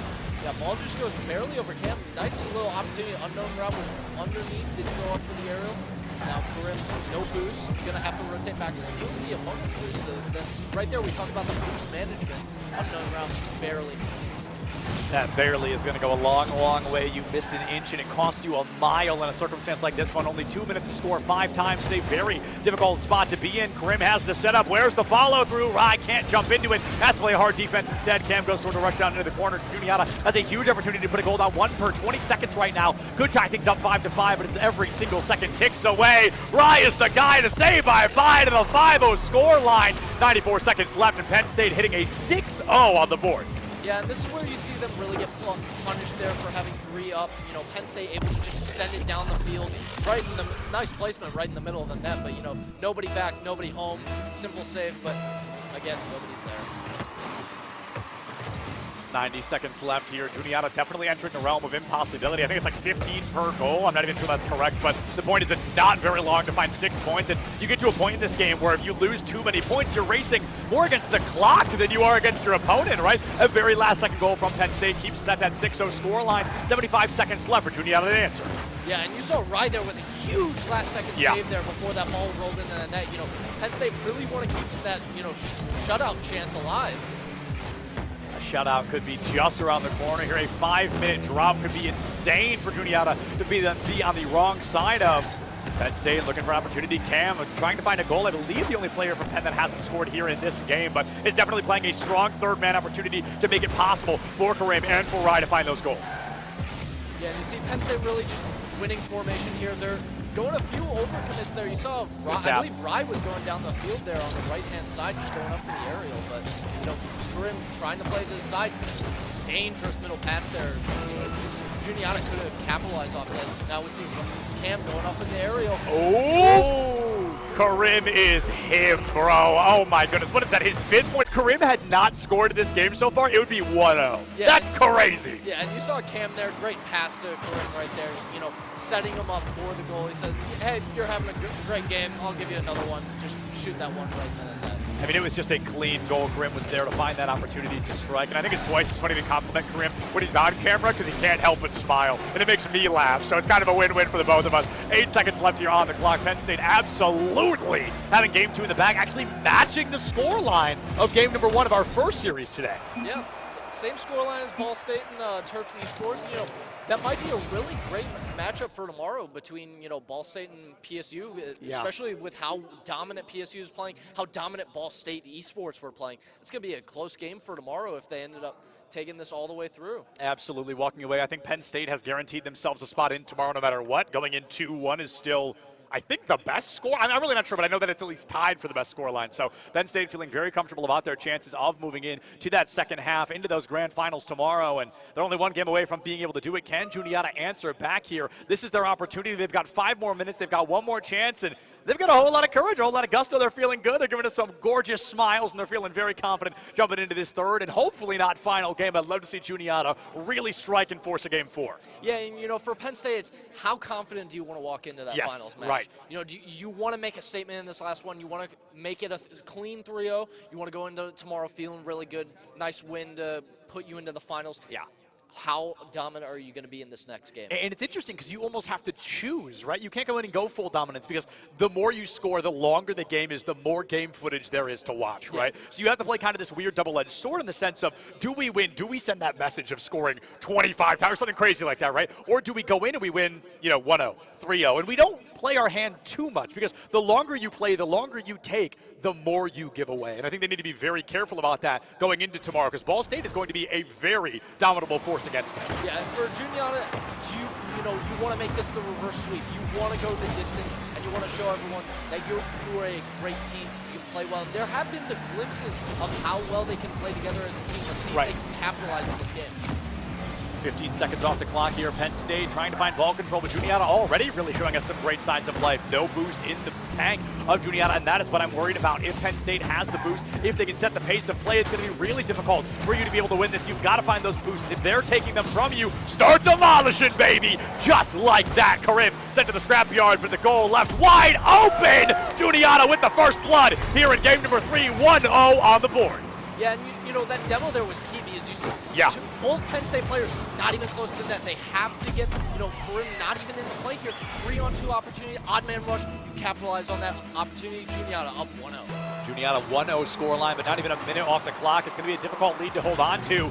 Unknown Root has to play it careful, takes it up over 1, not 2 defenders. Does that roll in? It's a clean one! And sleep-deprived Wiz is going to be able to find a secondary goal for Juniata here. This could be the beginning of a reverse sweep, but even if it is, they have a very, very... Set up the opportunity to take that shot. Now they're up 2-0. I mean, this is amazing. I think, the long road ahead of them could possibly take, 14 minutes and 10 seconds at this point. They'd have to win 3 games in a row. But Rai wants to be the guy to make sure that does not happen here tonight. That's going to be a 1-2 disadvantage save for Penn State, but Juniata still have that point on the board. They're looking for that time to strike. Can they find another point? Can they put themselves into a 2-point lead? Yeah, Penn State's there, saw the 2 defenders go for the ball. Karim open net, open opportunity, and they capitalize off of it. Rosa had a great chance there, but Karim was in the center field, steals it away. The bump in favor of Penn State. A follow-through, demo onto Karim, bouncing off the crossbar.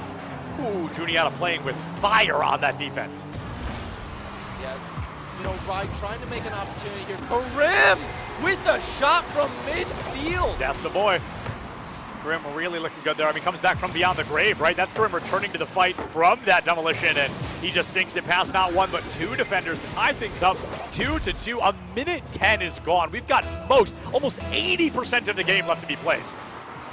Yeah, PSU looking for those opportunities. Rai sending the ball down.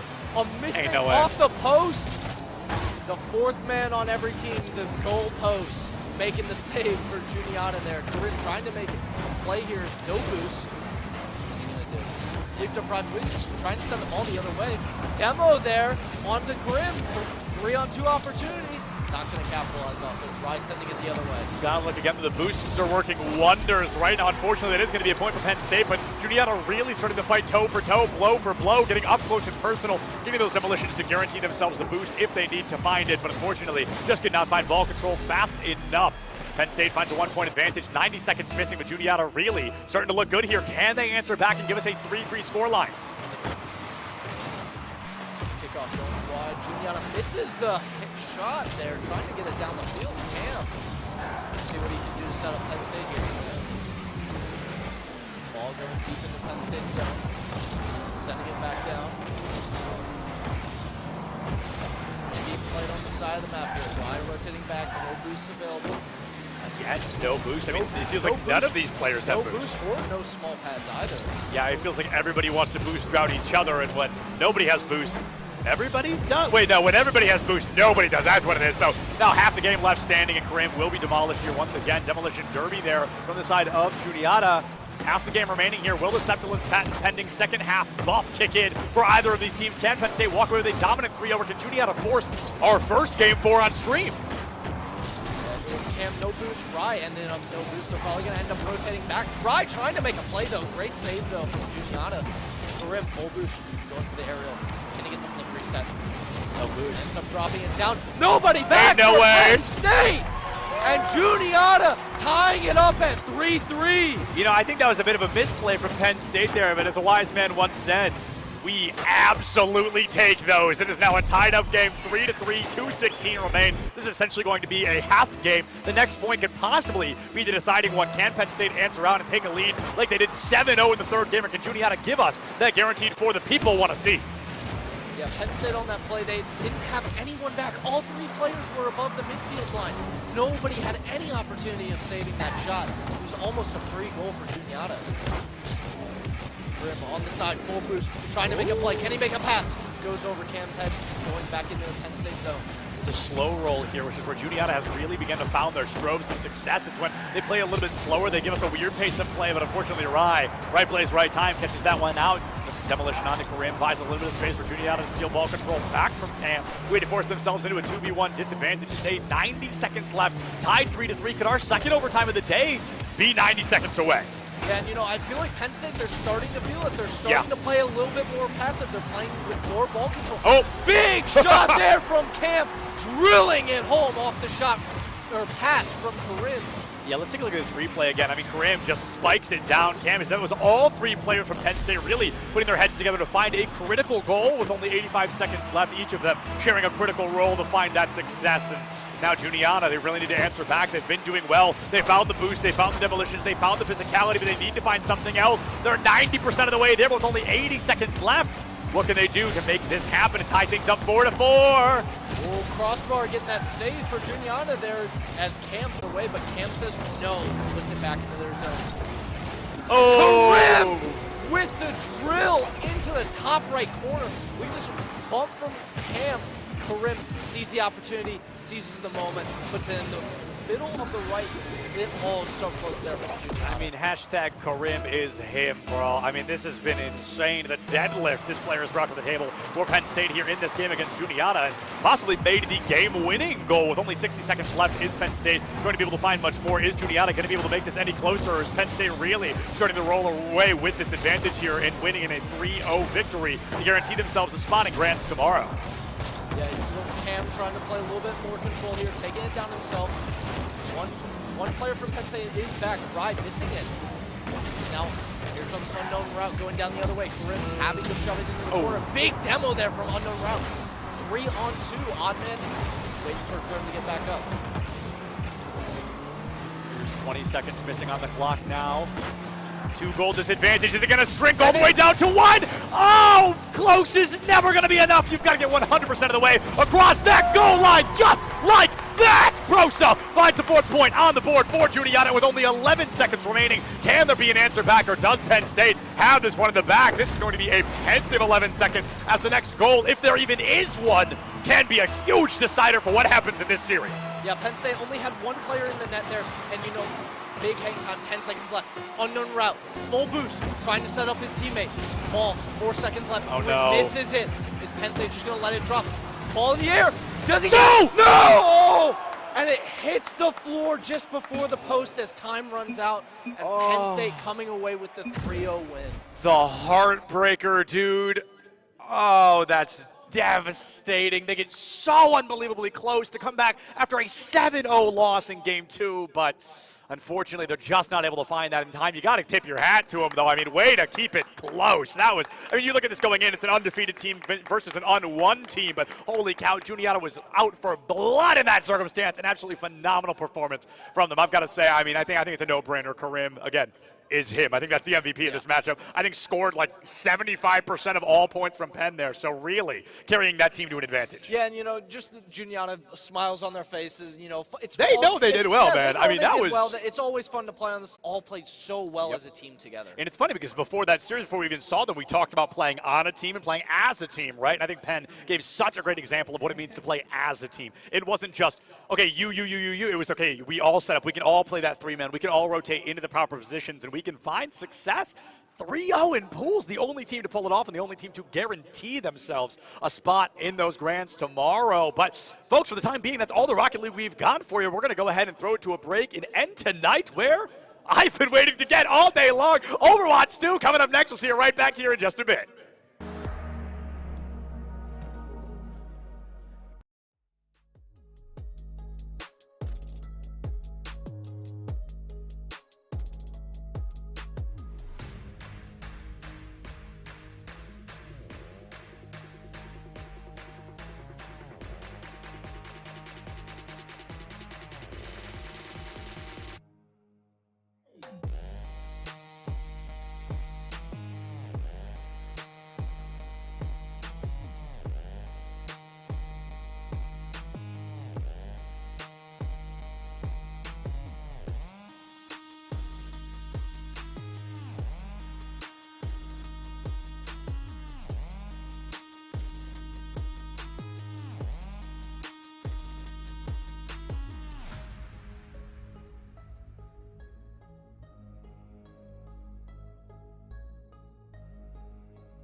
Hello, everybody, and welcome back once again to the 2023 Nittany Invitational here at Penn State. We are jumping into the time of the day I've been waiting for all day. Overwatch 2, we've got a best of 3 just around the corner. I am Seftelance, joined by Ravishing Ravish himself. And Ravish, I hope the matchup is ravishing, at least.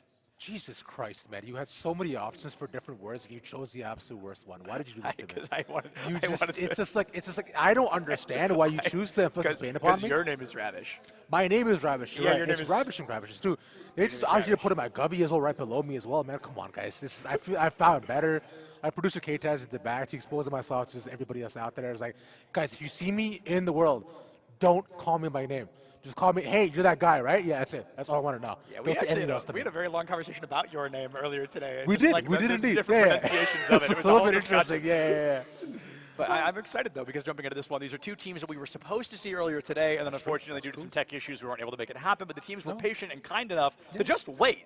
So they never played the series. We're going to be jumping into this now. And these are 2 teams that, from what I understand, are bringing a lot to the table here, and they've got a lot to prove. They did play some other games, so other series off stand. And I know that I believe Penn State comes into this undefeated, and then on the other side, I think it's a 1-1 scoreline for the time being. Okay, all right. So it's not too bad for our Amarillos. We'll come into it, but we'll see if their fingers are all warmed up, right? Because naturally, it is going to be a little bit of time before they have naturally played as we're looking at it, because these are the scores so far.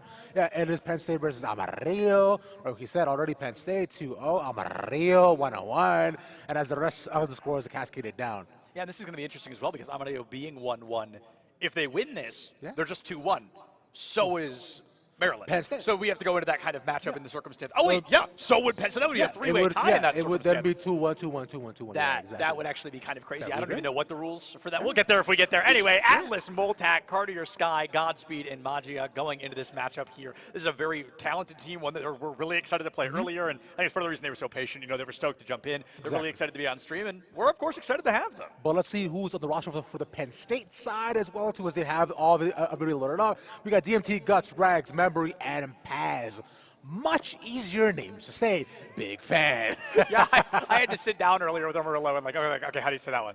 Okay, what about that one? Because I was like, I don't know what these are. I can take a crapshoot if you want, but all things considered, probably better if we really break this down before we jump onto the broadcast. And there they are, the side of Amarillo, and they are super excited to be jumping into this. They are eager. They were excited to see a map choice of their pick. They lost the coin flip and still got the map pick of Helios. Penn State just as excited to be jumping into things here, eager to see what they can bring to the table in this matchup. Can they make it a 2-0 victory? Is this going to be a 3-map series? Part of me, most of me, hopes that it is. Well, you know what? I'm not going to comment on that. What I'm going to comment on, though, is like you're saying, is going to be a beast of 3, like you're mentioning. We do have Control first, Striking of the Hill, and then we're going to have Escort and then Hybrid for a potential final map as well. So I do wonder we're going to go for all those 2. Do we have entire map picks and stuff? Do you know those? I think it's going to be this map pick and then loser pick, okay, whatever. Cool. Okay, so the map type set, the map itself has not been set, but I know jumping into Helios, one of my personal favorite maps is the game. As a Lucio player, as an ex-collegiate support player, of course, this map holds a place near and dear in my heart, and I believe we're going to be starting on Helios as well. So I'm very excited to see us jumping into one of my personal favorites. All right, let's find out how many boops the Boop God we can manage to get as we get a small reset. I think today's been not loaded properly. Should be okay. I think we might be actually changing up where exactly we are starting off. It may not be on the well. That does make me a little bit sad, but that's okay. We'll be starting on Helios regardless, and that's a map that I'm really looking forward to. I know that I'm seeing Hybrid later on. If we do end up going all the way to that map 3, there's a very real chance that's probably King's Row, and I feel like Escort being the second map is kind of exciting because I think that's the one where there's not a map. Yeah, everyone's definitely going to pick blank, right? I mean, there are a lot of great Escort maps. There's Junkertown, which is one of the less populars. There's Dorado, which people absolutely adore. I know there's Havana as well. Rialto was one of my personal favorites, Rialto. The world is truly the losing team's oyster. People like Dorado? In collegiate, I've seen it a lot recently. Really? Winton. Dude, Winton Overwatch. Dorado is so annoying to play on. It's dark too. It's like I've never liked that. I was dark, lost on it's Dorado. weird, it's edgy. I'm just not a fan at all, too. But you know what I am a fan of, though? What's that, Ren? Is the drink, my friend. We'll talk to me about it. Oh my goodness, you're talking about the drink chocolate milk, brother? I mean, sometimes it matters what you eat and what you drink while gaming, and esports competitors across the country are dropping sugary and overly caffeinated beverages and choosing chocolate milk as a more nutritious choice that gives them the best energy to compete at their best. Their play is now powered by chocolate milk, which is genuinely a very fun thing to say. And for more information about that, visit poweredbychocolatemiLk.info. That is INFO. Yeah. Thank you to Chocolate Milk for sponsoring the Invitational. We have stayed fueled up for the entire long day through its help as we look to head on. And comp so far, look, half hour fully standard too. We're going with Pharmacy on one side.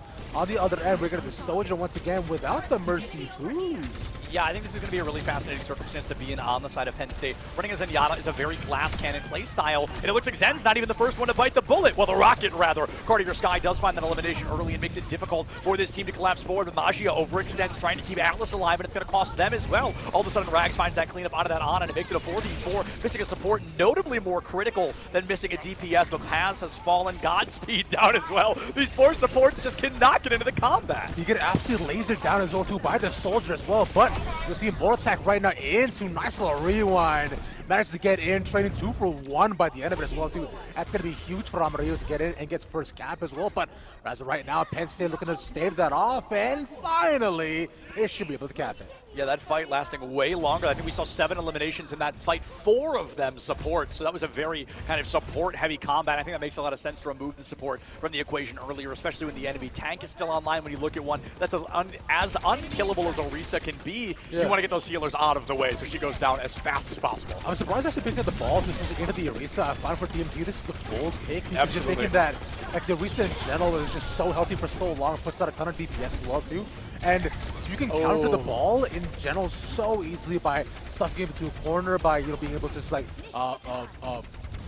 put out the E as long as the spear as well too. So I find if you are DMT, you're looking to put out the ult and you'll probably switch out, but there goes out. The Rocket Barrage finds 1 hit, but nothing more. Yeah, the Rocket Barrage is not as successful as they wanted it to be, but they're going to be able to try to make something happen with it. Poor Godspeed catches the Helix Rockets right to the wings and can't fly out of the way fast enough. And Rem, I do want to kind of, while this cleanup is happening here, I think Penn does have this fight in the bag, but I do want to talk about the pick of Orisa into Wrecking Ball. I think you bring up a great point that all 3 of Orisa's critical cooldowns counter Wrecking Ball. The Javelin Throw, the Javelin Spin, and the Fortify interrupt his most impactful ability, which is just that speed, right? Just that grapple in. So I do want to see Atlas trying to take that 1v1 a little more consistently. Well, attack 2 managed to make his way pretty much all towards the back. So the Nano Visor gets no one. Okay. I'm going to be honest. I think if you are Amarillo right now, you did pop the Valkyrie to keep the team alive, and I think you hold on to the rest of your ultimates because that is now the 4th ultimate Penn State has thrown out in this fight. You've got 20 seconds left to recontest. You lost your Tracer, one of the fastest characters in the game, to get back to the point, and you've got 3 ultimates to work with right now. So Amarillo needs to play their cards accordingly, or Penn State's going to win this one quick. They have literally 1 fight left. Yeah. And if we're looking at it as well too, I find the bomb probably should be able to go out. Suzu now in as well, but they just get nailed down. Carter is on the floor, and at 4 health, he survives. That's so illegal. It's not often you see a ground Pharah actually get value like that, but Cartier Sky waking up and putting several members of Penn State to sleep in that equation there. Tries to go in for the 3-piece, but doesn't need it. Amarillo has come back to life and didn't even use more than 1 ultimate. They used that Kitsune Rush to get into the fight, but now Rav, being in a circumstance where the enemy has hit 99%, you can't make a single mistake for the rest of this point. Yeah, barely managed to get it too. Left on that side. Rocket Barrage with 1. Has now gone. So this is a nice start as well too, but look at this here, man. Penn State are looking to get a lot of crucial ultimates online here too. As soon as the Mindful does come up, that should be the biggest turning point. Yeah, so the Tracer going down isn't critical. It's the Pulse Bomb falling before being thrown that's going to be the situation to kind of keep an eye on here. Amarillo needs that as their win condition, but it's a 2-for-1 trade. DMT is able to get that Kiriko offline. Will Godspeed go for the risky res? Now it looks like they're going to be able to hold on to it. Memory popping a bit of a confusing Transcendence, if I'm honest, but they're trying to keep that Wrecking Ball up as long as they can, especially as Patch catches another rocket to the body. DMT takes Cartier Sky out of the sky, and it looks like Memory will be joining them in the spawn room. Ooh, not quite yet. This minefield could be huge. I mean, but it's enough to at least force them to the back of the site. The bomb lands! That's so unfortunate. The Mercy walks into the bomb! Oh, what are we doing? That's never what you want to see. Poor Godspeed couldn't get out of the way in time. He could not move fast enough to get away from that minefield. Amarillo is not going to be able to win that fight in fruition, but they should have a recontest just around the corner. A lot of desperate swaps coming out from the side of Amarillo as well, but at the disadvantage. Visor out as well, too. Looking to find one. There's a healer gone. And Godspeed as well, not around the side. Can't delay for any longer. This should be the cap given over Penn State in terms of the first point, but yeah, that's the delay. They're all stuffed out. I've got to say, Amarillo playing a bit of an unconventional team comp there. The Orisa's unusual, the Farah, Mercy's not something we see as often at this level of competitive play, but they really did make it work, going from what could have been a 100-0 to up to 199, or 170 rather. So still very high on the board, but all things considered, they were looking pretty good. And I mean, well, if we ain't back where we started. Rav, come back. Come back. Wait, hold on. Just this. There's just so much more that I want for you, and you disappoint me every day. Come on, that was fire. That was such a good opening for the map. Come on, bro, that was water. That was I feel like at least one people. I feel like at least one person in here giggled. Nobody giggled. No one giggled. If I don't turn around, hear the silence. It's like Schrodinger's giggle. If I don't turn around, somebody must have laughed. All right, Copium. Anyways, let's get into the second point. Penn State looking to cap this point as overall to Carter Sky for this Sombra. I like that a lot. Gets out. Can't get the hack on the health pack though either, but right now pretty much the same comp that we saw on the previous point as well. Yeah, Sombra going into Overwatch 2 was incredibly strong. She got nerfed. She wasn't as strong, but she can still get a lot of great value, especially when there's a character like a Zenyatta on the other side. But unfortunately, there's not a Zenyatta, nor even a Brigida on the side of Amarillo right now. They have no support. They're going to have to try and win this fight high and dry, but Penn State a guaranteed first point cap. And if they can take it up to 30% here, Rav, without losing the fight, their odds of winning this increase to 65%. And I want to see if Carter Sky playing a lot more experience as well. The Pocket possibly get up a pick off too, and this was a basically conducive fight if you have set up with the Discord up, then maybe it's a lot more possible, but hardest more place get actually tagged, then it's gone as well. This is no bueno. Wow, I mean, from rags to riches here, cleaning up the support line, just absolutely clean. Amarillo finding a three-piece in total there. It's going to be a very clean performance. Penn State 1/3 of the way done, and the stagger onto Atlas there pretty much ends the next fight. That's so tough. You're losing your tank for so long. And especially when you will think like ball too. The switch out to the Junker Queen is interesting. So, I mean, okay, I am enthralled. I like Junker Queen. Not on control. I think she can work really well on escort or push, but being around on control is going to be difficult, especially because Junker Queen has no appropriate counter to that directing ball. Magia can't make it out of spawn. Poor Godspeed can't get out of the way either. That is the third fight in a row that Rags has not found just one, but both supports. 3 fights in a row. Dude, DMT's running circles around the entire team as well. How you notice he managed to get around, find the hit, and also drop down to 3 different members so easily. This is nuts as well, and he's also up to the minefield, so he can just stop them beside the point. Yeah, minefield here on the spawn door is going to make this really difficult, but I've got to say, DMT looking GOOD so far today, just constantly. That clean house, and you know, caster curse, I guess. That one's on me, perhaps. Penn State is going to find memory as well, falling 15 seconds left to get onto the point. They've got to turn this one around pretty critically. Are they going to be able to find it? They're in a 5v3. A little bit overzealous from them too, but none of them made it onto the point yet. They have enough time for him to get back. Yes, minefield pushes them.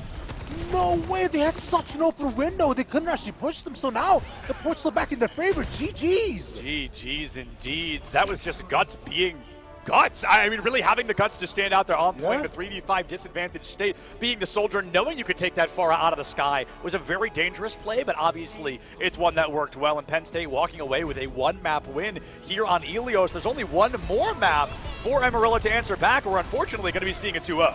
Yeah, this is a very one-sided affair if I do this for myself. It's unfortunate, but yeah, like we see so far, Rags. Beautiful setup off the Discord of the Zenyatta as well too. Just like clean target selection and focus. So I'm thinking the first time there was a little bit of a back and forth, but right now it's tough so far. I think this is bound down to Rags, who's also in the standard gamer composition of turning the keyboard like 70 degrees, so which is always interesting. But we'll see if Amarillo can turn it back. They've definitely got one more map to choose, and I believe coming up next is going to be Escort. I'm excited to see what their map of choice is going to be. I bet we're going to Scrimshaw. That's hybrid, though. I think Escort goes next. You're right. Yeah, that is Escort. Wait, no. I think I'm wrong, actually. I think I'm lying. I think it is hybrid because you can draw on hybrid, and they wouldn't put the draw in the third slot. No, I feel like, you know what? I don't know where to find out. We'll find out. One way or another, we're going to find out. If it is hybrid, I'm right there with you. Kings is going to be the map of choice. But if it is Escort, that does open up the realm of possibility. But Rev, the interesting thing about Kings Row is, we don't call it Scrims Row as a joke, right? This is a map that every single team you're ever going to play has played hundreds, if not thousands of times. This is statistically the most played map in the world of Overwatch. So everyone goes into this knowing exactly what they want to play. They know the comp they're bringing out. They know exactly what they want to do, and they're going to try their best to do it. So when you're in a losing spot like this, when you get to pick, I would personally not pick Kings as a loser's position because your opponent is going to know that map just as well, if not better than you. It's like playing a Sense in Valorant. Yeah, right? exactly. Like everybody knows that map. So, and they've all played it 1,001 times. It's the most standard map. It's the most balanced map at all. So it's one that like teams are, have no inside and out and upside down. So I think you want to bring out something a bit more interesting as well. Right? I find like Nittany would be a big switch up too if you bring that up. Throw it back a little bit. Aside from that, like. What are the options there that you could probably use to throw them off? I don't know. You can't pick Eichenwald anymore because Eichenwald's out of the map pool. But there's Nittany, there's Kings Row. There's other maps, I'm sure. Yeah, like, I literally talk about this game too, for right? a living, and I can't name 3 hybrid maps. You can't make me. Yeah, you lose a lot more than I do. Come on, man. We'll pick it up. Okay. This truly goes to show how often we see Kings Row. The fact that I can't name 3 of them, and there's like 6 in the game. Yeah. Look at this Kings Row city in the collegiate scene. I can't get away from it. I will, at some point, just blurt out a third map when it hits me. Paris? No, never mind. Oh, Midtown. That's one. Midtown. Midtown. Yeah, That's Midtown. not in Paris, Okay, but yeah. that is one of them. I don't think I've ever played Midtown in ranked. Really? Maybe once. I like Midtown. I'm a Junkrat player, so I Midtown vibes barely hard with me. I like that a lot. Yeah, but surprise, surprise. Whoa! Kings Row. Kings Row, I mean, this is the map that I'm super excited to see because right now there's 2 compositions that are being run pretty consistently on the matchup here. And I'm looking at the tank line in particular. I mean, Rom, Sigma, and Winston are kind of in like a rock, paper, scissors situation right now. Yeah. I go a bit unorthodox here. I was going to say I'm actually a fan of playing the Ryan. Oh, absolutely. Yeah, for sure. And I kind of wish we were seeing him right now, too. He's getting nerfed, like, tomorrow. So I really wish we could see a little Ryan right now, but unfortunately, I don't think we're going to be going to. Both teams going for some really unique team compositions here, and I feel like the defense, I feel like this is something I'd expect to see offense. I agree. Yeah, this is a little bit interesting, too. I would say just the early dart as well used early on by the Hanzo, so the info is for running. And I find the rest of it doesn't make sense. So Wismid is pretty far to the side already. He kind of go to hotel, but no, it's just go for it. But the deep size, the great thing, Sigma actually doesn't have to get the block down either. They got to run away. Oh my goodness! I mean, Penn State just living rent-free in the back line of Amarillo right now. GMT already able to find that opening on the Tracer, fully into the back door as well. Has 3 people looking at him, and he's just hiding in the wings. Voltec is going to get healed up by Mercy, who is still, until that next patch, very, very strong. Has to use recall, going to look for that Winston bubble to get out of there, and here comes Godspeed. Sent up to God in a very quick speed from memory. Pass takes down Atlas, and that is less than a minute off the clock with Penn State capping that first point. Dude, they made it towards the back line within 6 seconds. They made it to the back line faster than they made it to the point. Yeah, that's ridiculous. Like, you saw Memory jump in right away. CMT was 3-1 already. And Sigma, like, I find right after they missed that lock as well, too. Now they're on the pushback, not enough sustainable damage, and your shield's gone through your multiple through at a point. Maybe the Hanzo, what's the point? I could mess around with some Hanzo right now. I think he's a very strong character in the game right now. His ultimate in particular can really get some high value on Kings Row. A very intelligent play from Voltec. I do want to highlight not using the nade until recall was going to be used for that Tracer there. Pulse Bomb goes out. It's a bit of a win. No, it's not a win. Magia falls right down on top of it. He just can't get out of the way. Once those bat boots go up, what goes up must come down. And unfortunately, Amarillo going to be going down like a line of dominoes right now. Mole attack. Didn't have to have Sticky Bomb. Oh, no. To counter. 07. 07. See you later.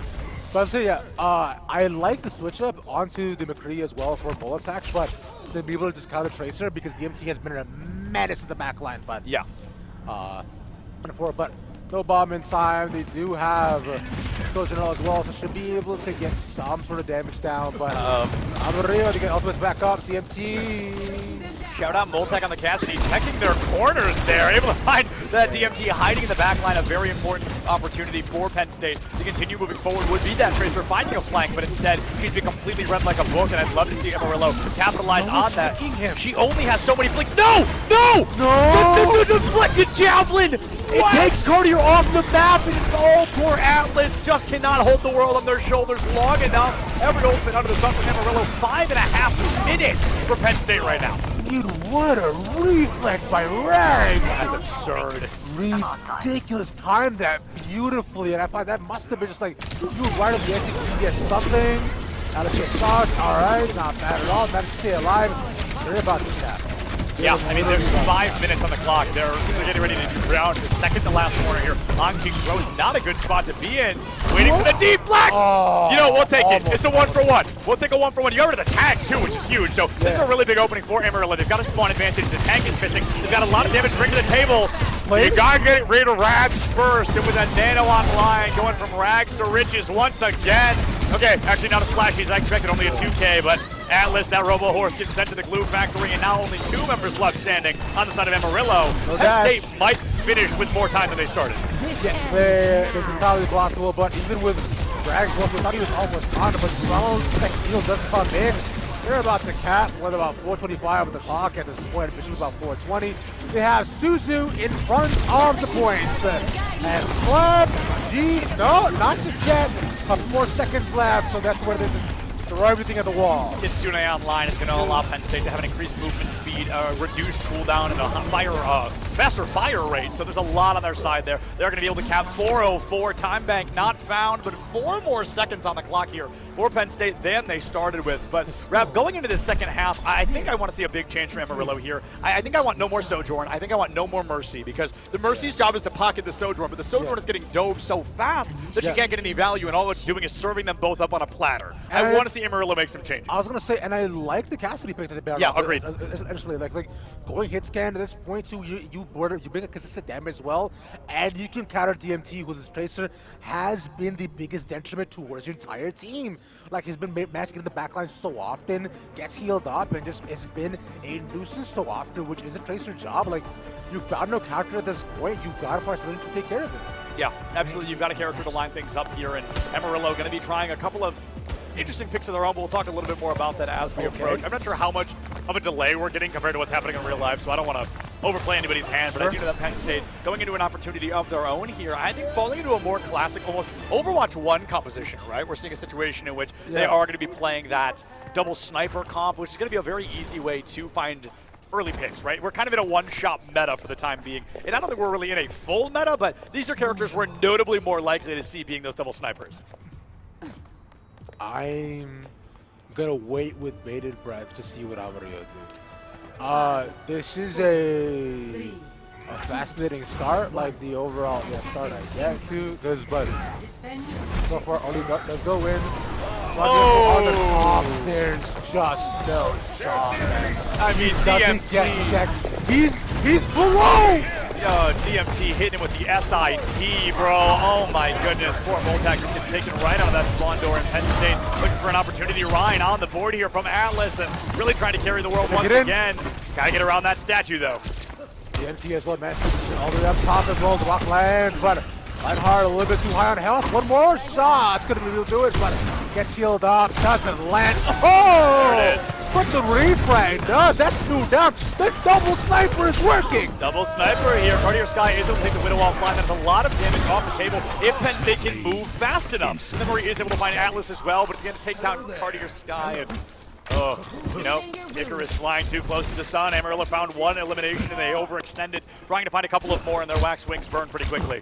And Rags as well too. To see he's on trying to shot on the ball attack, right? I feel like this is just getting rougher and rougher as we go along to their. So once again, stuck outside the choke. He managed to take it a little bit. Oh, the DPS a 1-for-1, but this they did lose. You know what? That's one of the main healers as well, so this might not be great. Amarillo has a really good chance of being able to win this, especially as both DPS have fallen offline. No resurrection on the side of Penn State. More Collins gets out of the way fast enough, and Memory wants this to simply be a Memory. Getting bodied by the entire team of Amarillo, moving for you like a wall of force. One member on point, takes a minute and a half, but better late than never. Amarillo going to be able to cap this first point at Kings Row.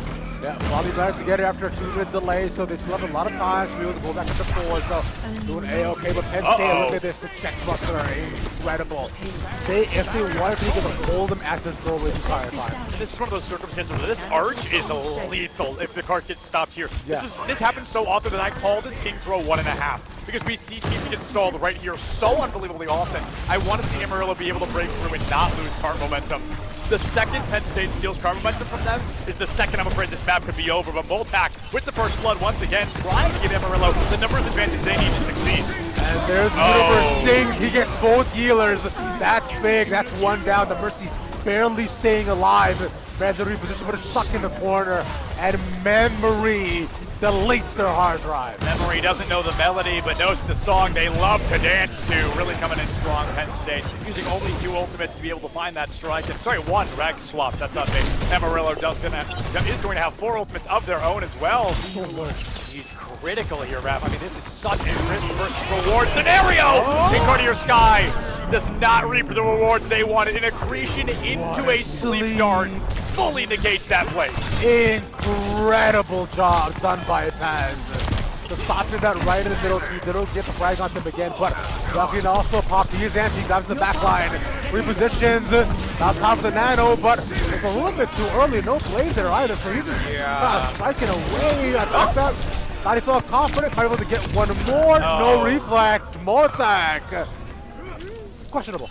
Questionable indeed there. Rags goes into the back line and unfortunately is not able to get much with the Nano. I assume it was one of the situations in which Blade was so low that you could use Nano and probably still farm them about the same rate. It just doesn't give Penn State the value they were looking for. DMT now on the Cassidy, trying to give Amarillo a bit of a taste of their own medicine as they played Cassidy on their defense. But I've got to say the offense, once those wheels started moving, this floating cart has not stopped improving. On Kings Row, they are in danger close to capping that second point, but Penn State a guaranteed one more touch here at least. And because time so far right now, it's looking a little bit better for them. If you're looking across the board as well, they managed to at least follow up most of the season ultimates at least 1 by 1. So this is coming up a lot faster from their side with the final cap, the final. Godspeed now gone, a decent trade, but Rags and Memory cleaning up. Rags show all over again here. I mean, that is just, it's rag time out here on Kings Row. Penn State feeling very strong in that fight, burning, I mean, a full minute off the time bank in that fight. 2:10 left for Amarillo to make it 4 meters. We're so close yet so far once again for the side of Amarillo, but like I mentioned already, a decent amount of crucial ultimates coming up. They have the Nano and the Blade as well, only at 72% already. So Carter Sky needs to farm that up as soon as possible. Able to make this push on the cap there, but getting targeted, getting healed up though. There's a Nano, has to be used early. The Blade isn't up just yet. The timing is off. I mean, Wash trying to farm it. It's not gonna happen. Wash trying to get the refrag. He stays alive. Rags gets out. Raz gets out, Guts and Magia both go down in that moment, so a support down on both sides, a critical one at that, and with Rags having that blade just in their pocket. Pulse Bomb ends, Dramatic Flux just around the corner. Amarillo coming out with 2 ultimates of their own, nearly 3.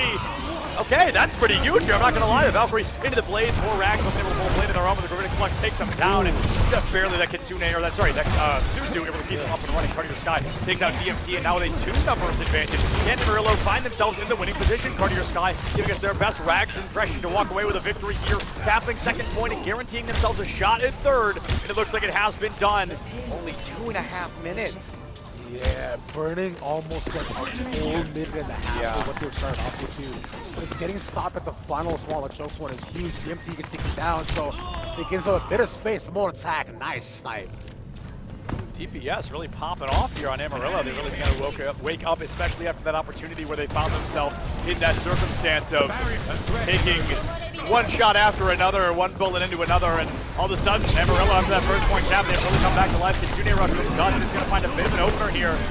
Dragon's out, Voltac looking for that strike, and it's going to fall just a little bit short. A lot of space. Oh, never mind, Godspeed that goes down. I got my hopes up. That Mercy falling makes this a really hard fight. Amarillo to win. Memory really waking up here once again. So far, Forrest was going to save him as well, so they're just all pushing the back 1 by 1, looking to stagger the Sigma. Gonna be able to do it. Barely stops it with the shield, but that is simply not enough. Farquhar's pressure and stop in front of their spawn once again. Here we go, Penn State. Will they overextend once more? They've got to burn about 1 minute. And 25 seconds. Only 80 seconds here, Ref. For this team to make it all the way to that third and final point is not a situation where you want to find yourself. Penn State, more ultimates than they need right now. And Amarillo, not as many players as they need. Yeah. 2 have gone down. It's already going to be a 5v3. Trapped into the spawn door once again. I'm getting Ilios flashbacks right now. Yeah, Memory right now as well has that big ultimate as well up to here now. And the way you're looking at it, they decided to pick up the Mercy again on the side of Godspeed. They have Mana Blade on the side of Rise to Pass. So that is going to be the biggest turn point. 50 seconds left. Oh, to get the Mercy is so big! What a pickoff by Memory! And there's Mana Blade! Yeah, Slash, combo. smack, and dash. That's that. That's that indeed. Knows it's play of the game. Going for the 3-peater, the 2-piece play of the game. It's just Rags through and through so far. 30 seconds remain, 1 fight left. Now Penn State overplays their hand a little bit, right? But they've got some to work with, and that's what matters. They're going to try to make the most of the few ultimates they have left. And Amarillo coming in with not quite an empty arsenal. Yeah, it's tough for someone like this stage so far, but some other options. Throwing everything at the board. Sigmar also both sides, but only one picks off. Ooh! And right as the rush comes in, we have 1 gone though. Almost a full team wipe. Guts now comes back. Rags also up. Oh! They have to stay on the point.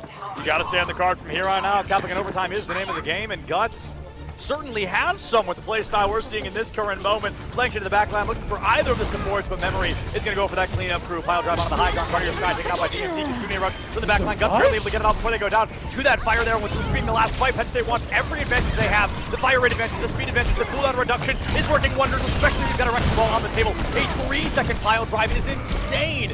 And Memory trying to show us just why.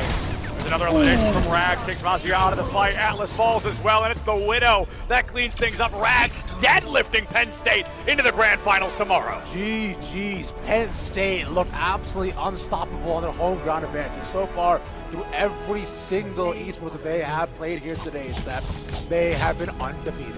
Undefeated through and through. The hometown heroes really making Penn State proud this weekend. Here's that phenomenal play from Rags once again. A technical 4K if you include Atlas taking themselves out with a little bit of extra Sigma damage there, but truly a phenomenal performance from Penn State. And I've got to say, I think it's a bit of a no-brainer. Rags, the MVP of that match. Yeah, this is ridiculous. So like Rags and both DMT as well too. They find they're making just so much space. I find DMT as well did. DMT off-rolled on Kings too. That was the tank player. Crazy, yeah. It's just as a tracer as well to you do. That's Rags. That's the boy right there. He's celebrating. Penn State. Let's go. It is ridiculous what they've been able to do, man. And so we'll see if they can continue that same sort of momentum going forward into the finals, but they are the team to beat. They are the team to beat right now in Rocket League, in Overwatch, in League of Legends as well. The 3-peat, they're going for a 3-piece. They set their own land. If they walk away with a clean sweep, that's going to be insane. But they are coming in completely prepared, completely calm, cool, and collected, calculated even this weekend so far. And folks, what a weekend it's been, right? We've still got tomorrow, but today has been such an incredible journey, and we want to thank, firstly, all the teams for coming out today. I mean, we literally could not have done this without you. Secondly, chocolate milk. No, I definitely didn't take a sip of mine during that map. That was the level it was at the whole time, I swear. And of course, everybody that's made this entire weekend possible, right? We've got folks coming in from all across the country, from other countries as well. I mean, we've really had people coming in to make this possible, to make this happen. And of course, this couldn't happen without all of you. We love each and every one of you. We are so excited to see you right back here tomorrow. Let me check. I'm pretty sure it's 11 a.m. is the start time. It is, yeah. And it is 11 a.m. Overwatch EST. Grand Finals. Supposed to go first. Yeah, EST. Important clarification. Yeah. We love each and every one of you. Check your posture. Drink some water. Don't forget to love each other, and we'll see you right back here tomorrow.